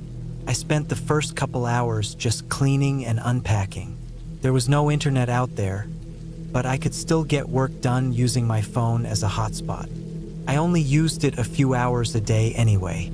The rest of the time, I read books, chopped wood, fixed up some parts of the cabin, and went hiking with Bandit. At night, I made simple meals, sat by the fire, and listened to the wind outside. No traffic, no city hum, just silence and darkness. It was peaceful for a while, but then little things started bothering me. The kind of things you don't notice until you're alone long enough. Like how every night around 2 or 3 a.m., Bandit would get up and sit by the front door, staring through the glass panel. He wouldn't bark or whine, just sit there, alert. Sometimes he'd growl softly. I couldn't see anything out there when I checked. I told myself it was probably animals, maybe a fox or a deer. Then, one morning, I found deep boot tracks about 30 feet from the cabin, in a patch of soft dirt near the edge of the trees. The tracks led in from the woods, stopped, and went back the same way. Not mine. They were bigger than my boots. I hadn't seen or heard anyone nearby. That shook me a bit. I kept telling myself it was a hunter or maybe a ranger. Still, I started locking the cabin tight every night. I also set up a small trail cam near the back porch, tied to a tree, just to ease my mind. I didn't tell anyone about the tracks, not even my brother when I called him once a week. I didn't want people thinking I was losing it. About 2 weeks in, I started finding more weird signs. One morning, the axe I kept outside, wedged into the chopping stump, was missing. I thought maybe I'd brought it in and forgot, but no, it was just gone. I looked all around the property and found it lying by the tree line, half buried in leaves, like someone had tossed it there. That same night, the trail cam didn't record anything. Either the batteries had died or something triggered it to shut off. I checked the camera, it had power, but the card was gone. I know I left it in there. That really got under my skin. I started carrying my pistol every time I stepped outside. I had a .357 I used for bears when hiking, but now I kept it on me constantly. I started checking the locks 3 for times before bed. A few days later, I heard knocking. Not on the door, on the wall, just after 1 a.m. I was in bed reading when I heard a slow, deliberate knock on the far wall. Not wood creaking, not a branch hitting it. 3 sharp knocks. Bandit jumped up instantly, barking like crazy. I grabbed the gun, crept to the front door, and turned on the porch light. Nothing. I went around the entire cabin, gun in hand, heart racing. No one. Nothing.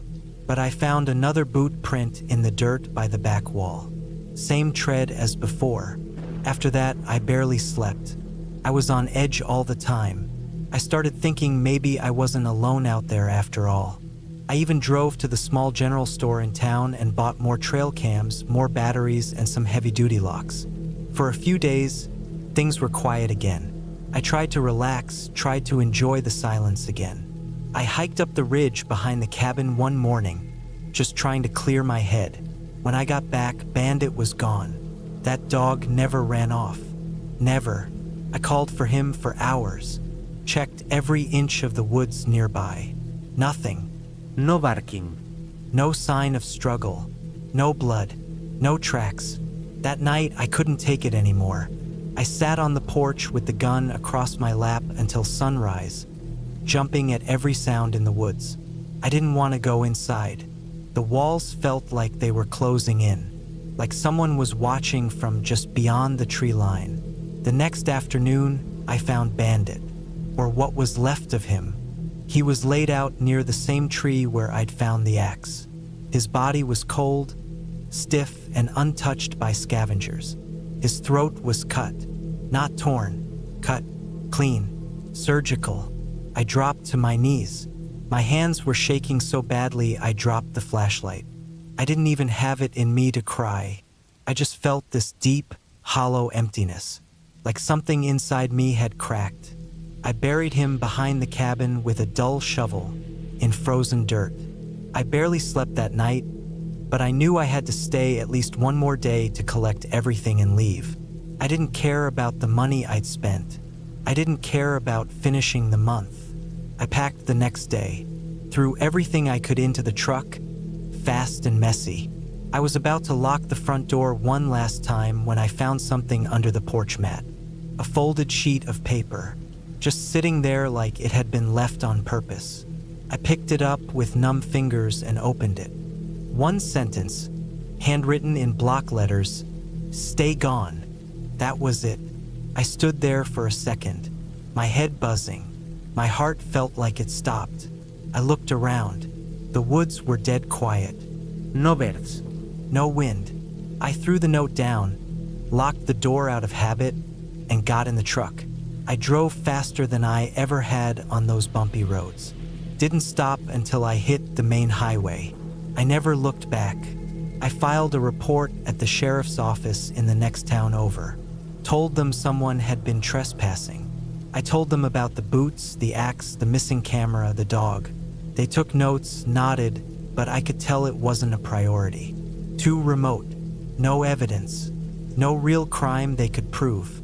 One of them suggested maybe a mountain lion killed my dog. I didn't argue. There was no point. I never went back.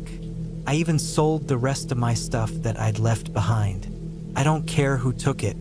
Let them keep it. Now, years later, I still wake up some nights thinking I hear those 3 knocks. I keep a light on in my bedroom. I moved back to the city, and I live in a building with neighbors above and below me. I don't go hiking alone anymore. I don't camp out. I still dream about that stretch of forest sometimes. That quiet, endless dark, and the way Bandit looked when I found him. And that note, "Stay gone." Believe me, I have.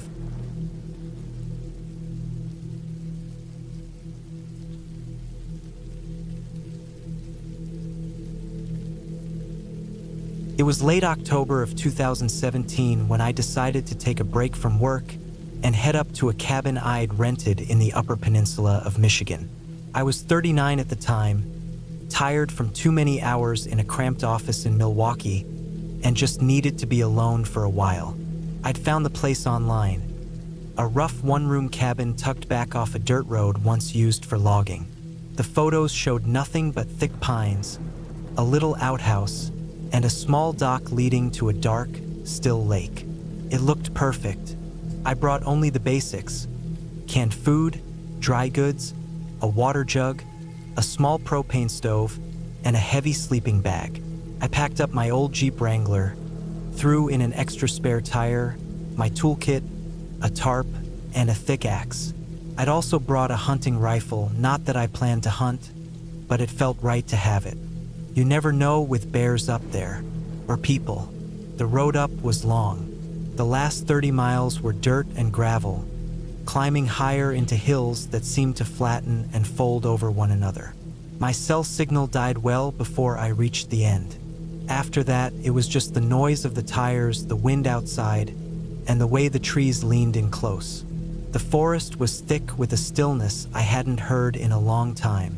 When I finally pulled off the main road onto the smaller track leading to the cabin, I felt my stomach tighten a little. The road narrowed fast, weeds brushed the undercarriage, and deep ruts twisted the Jeep's suspension. It didn't help that the map I'd printed said, "Unmaintained beyond this point." Still, after another mile of crawling forward, the trees broke open to a clearing with the cabin at the center. It wasn't pretty, but it was sturdy. Old cedar boards dark with age, a small porch with a bench, a single window beside the door, and smoke stains above the rusted chimney.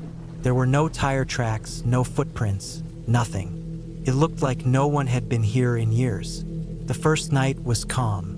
I cooked some beans on the propane burner, set up my cot near the fireplace, and listened to the frogs croaking out by the lake. There wasn't much else to do. No signal, no power, just a couple old books and a notebook I'd brought to maybe write in. I liked the quiet, even when the wind got up and pushed at the trees. It was just noise, nothing unnatural. The second day, I chopped firewood and cleared out the shed behind the cabin, which looked like it might collapse any day. Inside, I found some old gear, rusted traps, a busted canoe paddle, and a locked toolbox with no key. It was heavy, but I figured whatever was inside had been there a long time. That night it rained, and I stayed inside. The sound of the drops on the metal roof was steady, but I started to notice a rhythm in it, like something was moving outside every so often. A step, then quiet. Another, then nothing. I told myself it was just the wind dropping sticks or something knocking loose, but I couldn't shake the feeling. I held the rifle across my lap for a long time before finally lying down. By the third day, things started to feel off. I noticed a few strange things. First, the woods behind the cabin had fresh boot prints. They weren't mine. I could tell because I wore hiking boots with a wide tread, and these were different, narrow, deep, and cleaner.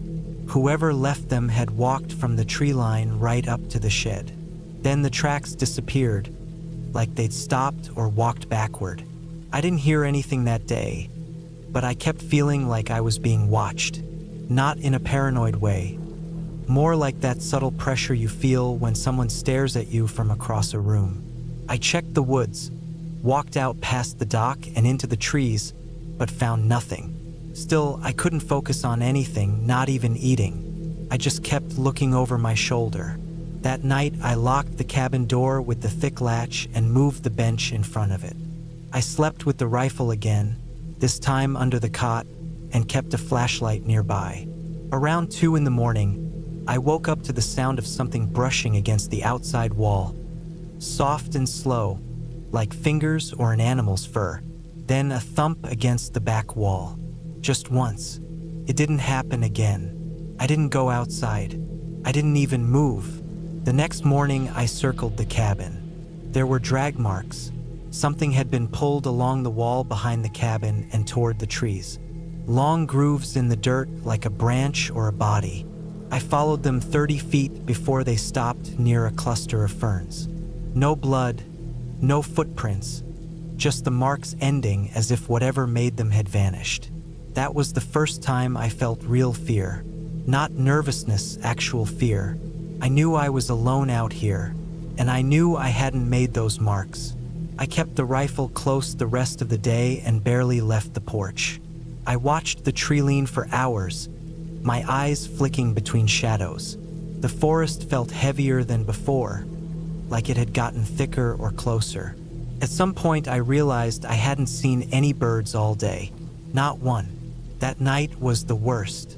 Around 11 p.m., the cabin started to smell like cigarette smoke. It was faint at first, then stronger. I don't smoke. Never have. The wind was blowing in from the north, and the smell was coming from that direction.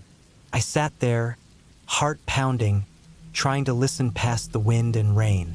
Then I heard something, A cough. It was quiet, but close. A dry, raspy cough like an old man clearing his throat. Then silence. I sat there, not moving, barely breathing until sunrise. The next morning, I made a decision. I was going to leave. I packed up fast, threw everything into the Jeep, and started down the road. I got maybe half a mile before I hit something hard. The front tire dropped, and I slammed on the brakes. One of the front wheels had been sliced open. A clean cut, not a rock, not a nail. It looked like it had been done with a blade. I changed the tire in a panic, checking the tree line every few seconds. I could hear twigs snapping in the woods but saw nothing, just shadows. It took me 20 minutes to get the spare on, and I drove the rest of that trail like I was being chased. When I got to the nearest gas station, almost 2 hours later, I didn't say anything to the clerk. I just filled up, grabbed coffee, and kept driving south. I didn't stop until I crossed into Wisconsin. I didn't tell anyone. I didn't report it. A month later, I went back online and looked up that cabin listing. It was gone. The page had been removed. I looked for the company that owned the property. Nothing. I tried the GPS coordinates I'd saved. Nothing on the map but forest. Like the place never existed. But I remember it. I remember the shape of the shed, the look of the trees, the sound of that cough. And I remember that toolbox in the shed, the one I never opened. I still wonder what was inside it. I still wonder if it had anything to do with the tracks, or the smell of smoke, or the person I never saw. I don't go into the woods alone anymore, and I don't stay anywhere without checking every lock, every window, and every inch of ground around it. That week in the Upper Peninsula changed how I see the world. It reminded me that sometimes the most dangerous things aren't the ones in stories. They're the ones that know you're alone, and they wait.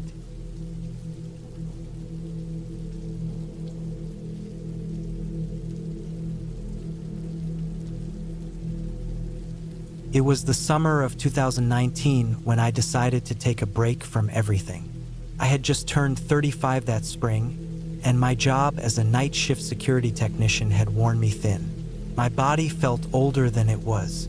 Too many sleepless nights, fast food runs, and hours of watching nothing happen on surveillance screens. I needed out even for just a week. I found a cabin for rent on a website that specialized in off-grid places. It was in northern Minnesota, way past the usual tourist areas. A man named Carl owned it, some ex-military guy who didn't want people bothering him. He had several cabins on his property, but this one, he said in the listing, was on a back ridge he didn't go near. That sounded like what I needed: quiet, isolated, no reception, no work emails, no noise. I left early on a Thursday morning, driving for nearly 10 hours straight. Once I got past the towns and paved roads, it turned into gravel paths lined by thick pine woods. I had to stop twice to check the directions Carl emailed me, which were printed out and half smeared from a spill.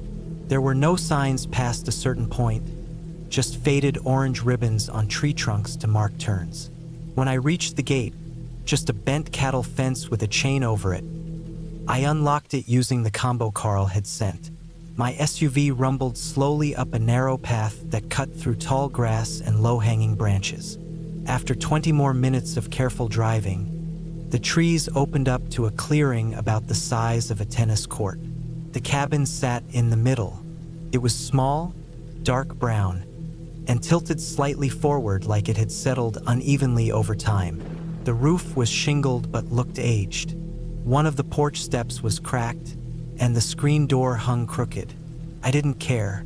I was tired, needed to piss, and just wanted to throw my bag inside and sit. The first thing I noticed when I stepped in was the smell. Not bad, just stale, like wood that had been shut in for too long. The inside was one room with a counter on the left, a wood stove in the back, a small bed near the right wall, and a dusty wooden table in the middle. One small window above the counter, another beside the bed. No curtains. Carl had said there was no running water. The outhouse was about 50 feet out behind the cabin, and there was a small pump farther down the hill near a creek. I tossed my bag on the bed and opened all the windows to let in air. It was hot, and the cabin had been locked up for who knows how long. The first night was uneventful. I made instant noodles on a camp stove I brought, sat outside on the step until the mosquitoes drove me in, and fell asleep around 10 p.m. The silence was a little unsettling at first. No cars, no sirens, not even crickets. Just the creaking of old wood and the occasional knock of a breeze against the walls. But I needed that kind of silence. The second day I went for a walk. Carl had mentioned an old deer trail about a mile behind the cabin that led to a flat ridge where the view was good. I followed it for a while, pushing through brush and swatting bugs until I reached the spot. He was right. The view was incredible. Miles of trees in every direction. Not a building in sight. I sat on a rock and ate a protein bar, watching birds circle overhead. I stayed until the sun began to dip, then made my way back. That night, something felt off when I got back. I didn't notice it right away. It started with small things. My backpack was moved. I had left it near the foot of the bed, but now it was against the wall. I figured maybe I kicked it by accident or forgot where I placed it. Then I realized the window above the counter was closed. I had opened all of them the day before and hadn't touched them since. Maybe a gust slammed it shut. Still, I latched it again and tried not to let it bug me. On the third day, I spent most of my time chopping wood with the rusty axe that leaned against the side wall. I wanted to build a fire that night and roast some hot dogs. Around mid-afternoon, I went down to the creek to fill a jug with water. The path sloped down sharply, and I nearly twisted my ankle stepping over an exposed root. I filled up fast and started heading back. That's when I noticed the smell. It was faint at first. I thought maybe a dead animal, something left to rot nearby. The smell was sweet, sour, and sharp at the same time. It reminded me of spoiled meat. I followed it a few feet off the trail, parting ferns and stepping over moss-covered logs. The scent grew stronger. That's when I saw the pile. It wasn't immediately obvious. Someone had covered it with a torn blue tarp, weighed down with rocks and sticks. My stomach dropped. I don't know why I uncovered it.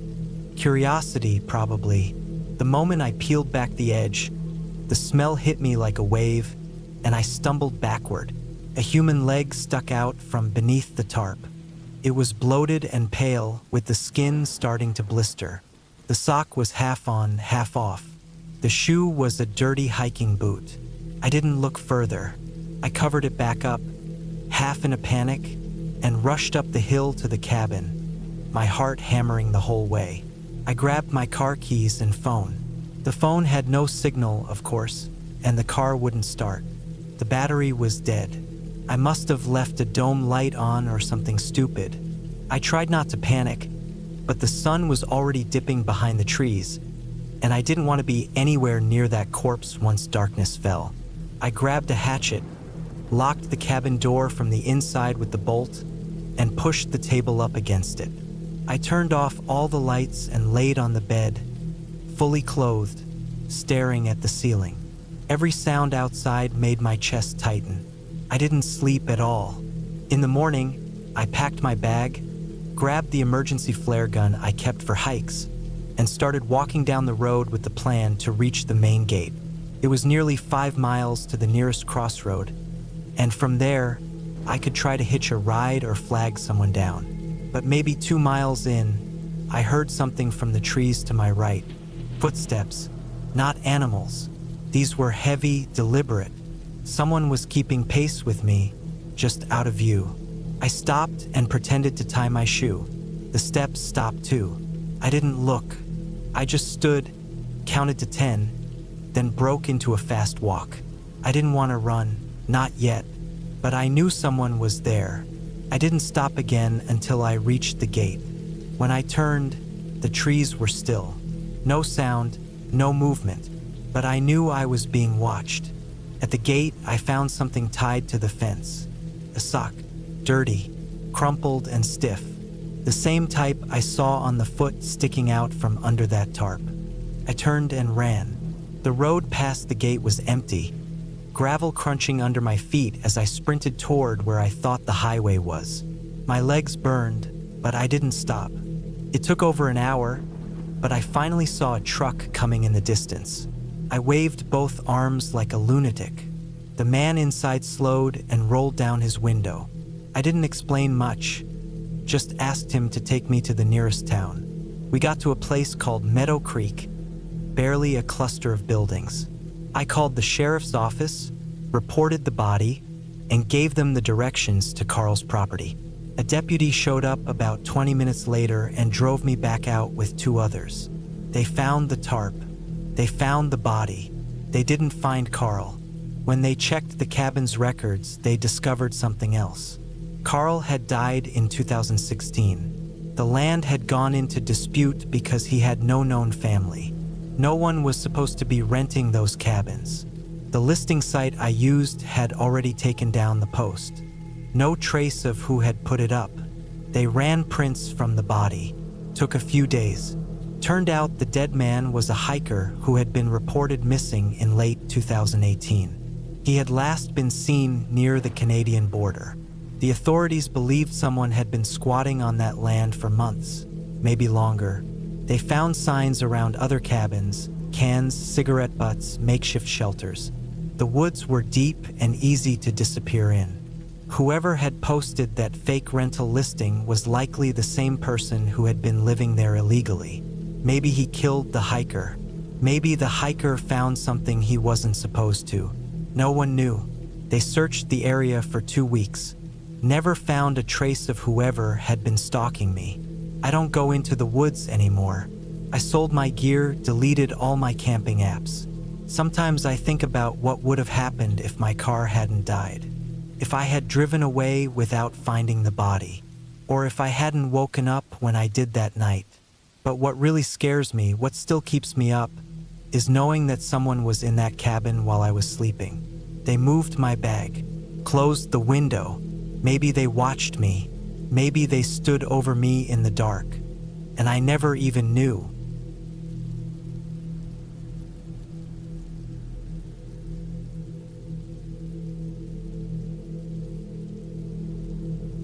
It was 2021. I was 34 years old and had been working as a park ranger for a little over 7 years. I'd been transferred from South Carolina to Oregon just before the winter hit. The forest out here was bigger, older, thicker, and wilder than anything I was used to. I was assigned to an old wooden ranger cabin deep in Deschutes National Forest, just past a narrow logging road that ran off the main highway. The place wasn't anything fancy, just one room with a stove, a cot, a desk, and a shortwave radio. No cell signal, no power lines. Generator use was limited to emergencies. That cabin was supposed to be my post for the winter season. The whole point of my stay was to patrol and monitor the less accessible trails, make sure hikers weren't getting in trouble, and document any suspicious activity. My supervisor had told me a few times that Trail 6, which snaked off into a more remote part of the forest, had been seeing fewer hikers and a lot more vandalism. Carved trees, trashed campsites, bits of barbed wire around the trail posts. Nobody had been caught, but he told me to keep an eye out. That trail bothered me from the first time I set foot on it. Not because of anything supernatural, just the feeling that whoever was messing with the place was still around. I found weird signs on that trail, busted beer bottles, torn pieces of clothing. Once I saw a dead bird, gutted and nailed to a tree, like someone wanted to send a message. But I kept patrolling. I kept logging my reports. I kept sleeping in that cabin each night, cold and alone. One day, about 3 weeks in, I noticed something strange just before sunset. I'd hiked Trail 6 maybe 4 miles in when I saw boot prints. Not unusual by itself, except they were fresh. The trail was soft from rain the night before, and these tracks weren't even smeared. The pattern on the soles was different from what I wore. Deep heel marks. Someone had walked in recently, and I hadn't seen a car at the trailhead. I followed the prints for a bit. They led off the trail and into a thicker section of trees. I didn't go far. I stopped when I saw a small tarp wedged between two trees. It was brown and old. Looked like it had been set up to blend in. I didn't go under it. Didn't touch anything. I just marked the coordinates and returned to my cabin before dark. That night, I sat at my desk trying to fill out the daily log. But I couldn't stop thinking about that tarp and how quiet it was out there. Too quiet. I kept looking out the window, expecting to see headlights or hear footsteps. Nothing. Just wind and trees moving. The next day, I hiked back out. I found the tarp again. This time, I stepped closer and shined my flashlight underneath it. There was a sleeping bag, dirty, torn in spots. Next to it was a hunting knife and a small stack of what looked like pages from a magazine. I backed out and radioed it in to the main station. They said they'd send someone out next week to check it, but until then, just keep monitoring. So I kept monitoring. About 5 nights later, around 2:30 in the morning, I heard something. It wasn't an animal, not the usual coyote howl or owl screech. It was a scream, a short one, came from outside, maybe down the trail near the path to Trail 6. I got up and grabbed my flashlight, walked out onto the porch, and listened. Silence. I stood there for 5 full minutes. Nothing moved. Then I heard it again, farther this time. Still a scream, but not panicked. Like someone trying to scare someone else. Almost playful. I didn't go after it. It wasn't a good idea to chase sounds in the woods at night, especially alone. I locked the door and stayed up until dawn. The next morning, I found nothing. No footprints. No broken branches. No sign that anyone had been near my cabin. I started to wonder if maybe I had just imagined it. But deep down, I didn't believe that. The next few nights were uneventful. Cold, quiet, empty. I went back to Trail 6, kept my distance from that tarp, and looked for anything new. I did find something. About 50 yards from the tarp, I saw a small pit dug into the dirt. Not deep, just enough to bury something small. The dirt was freshly turned. I used a stick to poke around and found a dead rabbit. No signs of an animal attack. It had been skinned and left there like bait. I started to feel watched.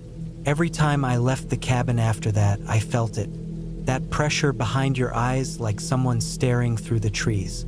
I walked with my hand closer to the pepper spray and the signal flare I kept on my belt. I stayed alert. I shortened my patrols. One morning, I woke up to find muddy footprints on the wooden steps of my cabin. Bare feet. Human. The mud pattern told me someone had come from the trail and stopped at my porch. The steps creaked, so I should have heard them. I didn't. I looked around the woods for hours that day. Nothing. I radioed it in, but nobody was scheduled to check on me until the weekend. The person I talked to just told me to log it and stay inside at night. That night, I didn't sleep. I kept the light off and sat near the window with my flashlight off, eyes on the trail. At around 1:40 a.m., I saw something. Just movement at first. A shape. A person walking slowly along the tree line, maybe 20 yards out. They weren't using a light. They walked up to the edge of the clearing and just stood there. I didn't breathe. I didn't move. After maybe 2 minutes, they turned and disappeared into the woods. I stayed frozen for hours after that. In the morning, I hiked out with my gear and decided to follow the tracks from where I saw them. The footprints led past the clearing, behind the cabin, and down toward Trail 6 again. But this time they broke off from the usual path. I followed until I came to a small clearing, and there I found something I didn't expect. 6 handmade wooden stakes stood in a circle. Tied around each stake was a strip of cloth or a piece of animal fur. In the center of the circle was a small pile of bones, maybe squirrel or rabbit. But what really made my skin crawl was the old walkie-talkie sitting beside the bones. One of our models. Same type I carried. Batteries taken out. That's when I realized someone had taken it from the ranger station. Maybe not this one, but one like it. Someone who knew the area. Someone who had been doing this for a while. That was when I stopped sleeping at night completely. 3 nights later, it got worse. I came back from my patrol around 6 p.m. The sun was already dipping low. I went into the cabin and sat at the desk to write my report. When I stood up and turned around, I saw it. A single Polaroid picture had been slid under the front door. It showed the back of my head while I was sitting at the desk. My blood went cold. I picked it up with shaking hands and flipped it over. Nothing was written on it. I grabbed the radio and called it in, told them I needed backup or to be pulled out. They said someone would be up in 2 days. Weather was bad, and the main road was washed out. I'd have to wait. I didn't wait. The next morning, I packed up everything and hiked out to the nearest fire road. Took nearly 5 hours. I camped under a tree that night with no fire and kept my knife in my hand the whole time. When I finally made it back to the highway, I flagged down a logging truck and got a ride to the station. I told my supervisor everything, every detail. The scream, the tracks, the footprints, the photo. He didn't look surprised. He said there had been similar reports over the years. Rangers hearing things, seeing things, finding strange setups out on Trail 6. They'd even found an old underground shelter a few years back. Abandoned, they said, but no one ever figured out who built it. They didn't send anyone else to that cabin after me. Trail 6 was closed off 2 months later. Officially, it was due to storm damage. Unofficially, I knew better. I quit 2 weeks later. I still think about that picture sometimes. I don't know how close they were, or how long they'd been watching me. I don't even know if it was one person or more. But I know one thing for sure. Whoever was out there knew I was alone. And they liked it that way.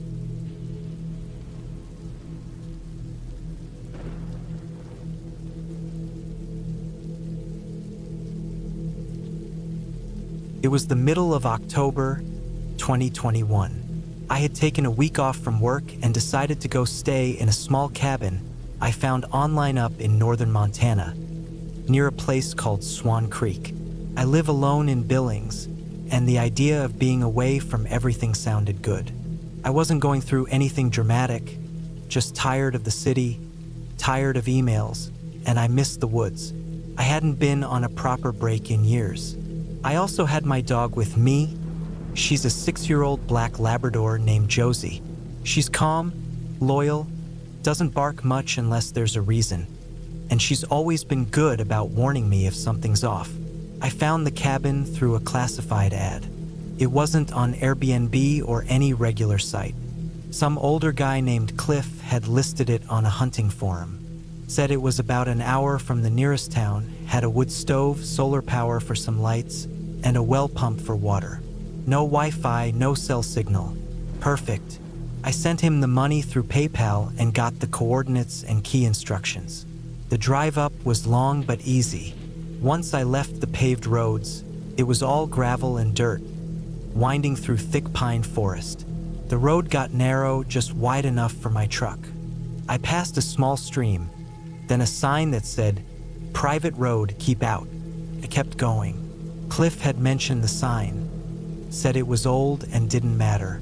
When I reached the cabin, it was late afternoon. The air was crisp, and the sky was a deep gray, cold enough to see your breath. The cabin looked just like in the photos. Small, weathered, with a slanted metal roof and a wraparound porch. It sat in a clearing with trees on every side. No other cabins in sight, just thick woods and silence. I stepped out, stretched, let Josie out, and immediately felt better. Felt like I had stepped out of the world for a while. Inside, the place was simple but cozy. One main room with a cot, a wood stove, a small table, shelves with supplies, and a bathroom with a compost toilet and a cold water sink. There was a hand pump by the back wall that gave off a heavy iron smell when I tested it. It worked, though. I unpacked the dry food I brought, started the wood stove, and fed Josie. That night, I slept early. On the second day, I hiked a few miles around the area. I carried a small backpack with water, a knife, some jerky, and a map I printed from satellite images. Josie stayed close to me the whole time. I didn't see anyone, didn't even hear a plane. It was perfect. On the way back, I noticed some old fence posts deep in the woods, barely sticking out of the ground. They were rotted, covered in moss, spaced maybe 20 feet apart. Probably part of a long abandoned property line. I didn't think much of it. That night, I sat on the porch with Josie. The moon was bright, casting long shadows through the trees. I had a small lantern beside me and a thick jacket on. Josie kept sniffing the air. Her ears perked up a few times, and she stared toward the tree line to the west. I figured maybe it was a deer or some raccoons. She didn't growl or bark, just stayed alert. I went inside soon after. She followed but didn't seem relaxed. She lay by the door instead of her blanket near the stove. Around 2 a.m., I woke up. Josie was standing by the door, tail low, staring out the small window.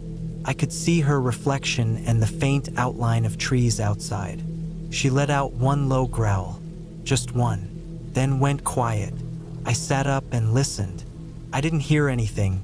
No wind, no animals, nothing. Just the creaking of the cabin settling. I whispered something to her without thinking. But of course, I wasn't talking out loud, just instinct. I put on a sweater, got my flashlight, and looked outside. I couldn't see anything. Josie stayed close, not moving much. The next day, I checked the area around the cabin. No tracks, no broken branches, nothing weird, but something felt off. Josie didn't want to leave the porch, which wasn't like her. I figured maybe a bear had passed through during the night. Still, I felt unease, the kind you try to shake but can't. On the fourth day, I hiked again, this time east, toward a small ridge I'd seen on the map. I took Josie, but she was jumpy the whole time. She kept stopping, sniffing the air, looking back. Once we reached the ridge, I looked out over the trees. You could barely see the roof of the cabin through the forest below. It was beautiful, but also isolating. I sat for a while, just drinking water and letting Josie rest. That's when I noticed something across from me on another slope. Something metal. I moved closer, careful of the loose dirt. After about 15 minutes of walking, I found it, an old camper trailer. Rusted, sunken on one side, tires gone. It looked like it had been there for years. I peeked through the broken window. Inside were 2 rotted mattresses, a shelf full of empty cans, and something that looked like a broken CB radio. The weird part was the clothes. Old, torn flannel shirts, jeans, jackets, all piled up in the corner like someone just threw them off. The whole place stank of mildew and something I couldn't place. Josie barked once, loud, not her usual bark. She was outside, staring into the woods behind us. I backed out of the camper fast. Nothing moved, but she was staring like she saw something. I grabbed a stick and stood there for a long minute. Nothing came, no sound. I left right after that, moving quickly, checking behind me every few steps. That night was colder. I added more wood to the stove and kept a knife on the table near the bed. Josie didn't sleep much. Neither did I. I kept hearing small sounds outside. Twigs snapping, maybe just squirrels, maybe wind, maybe nothing. But it didn't stop. From midnight to almost 4 in the morning, it was like the woods were alive, but not in the normal way. On the 6th day, I made up my mind to leave a day early. I packed everything in the morning. The truck was loaded by 10 a.m. I just had to lock up. As I was walking back from the pump behind the cabin, I saw footprints, human, barefoot, leading from the trees to the side of the cabin. They weren't mine. I had boots on the whole time and they were fresh. The ground was still soft from rain the night before, and they hadn't been there that morning. I froze. Josie saw them too and started growling.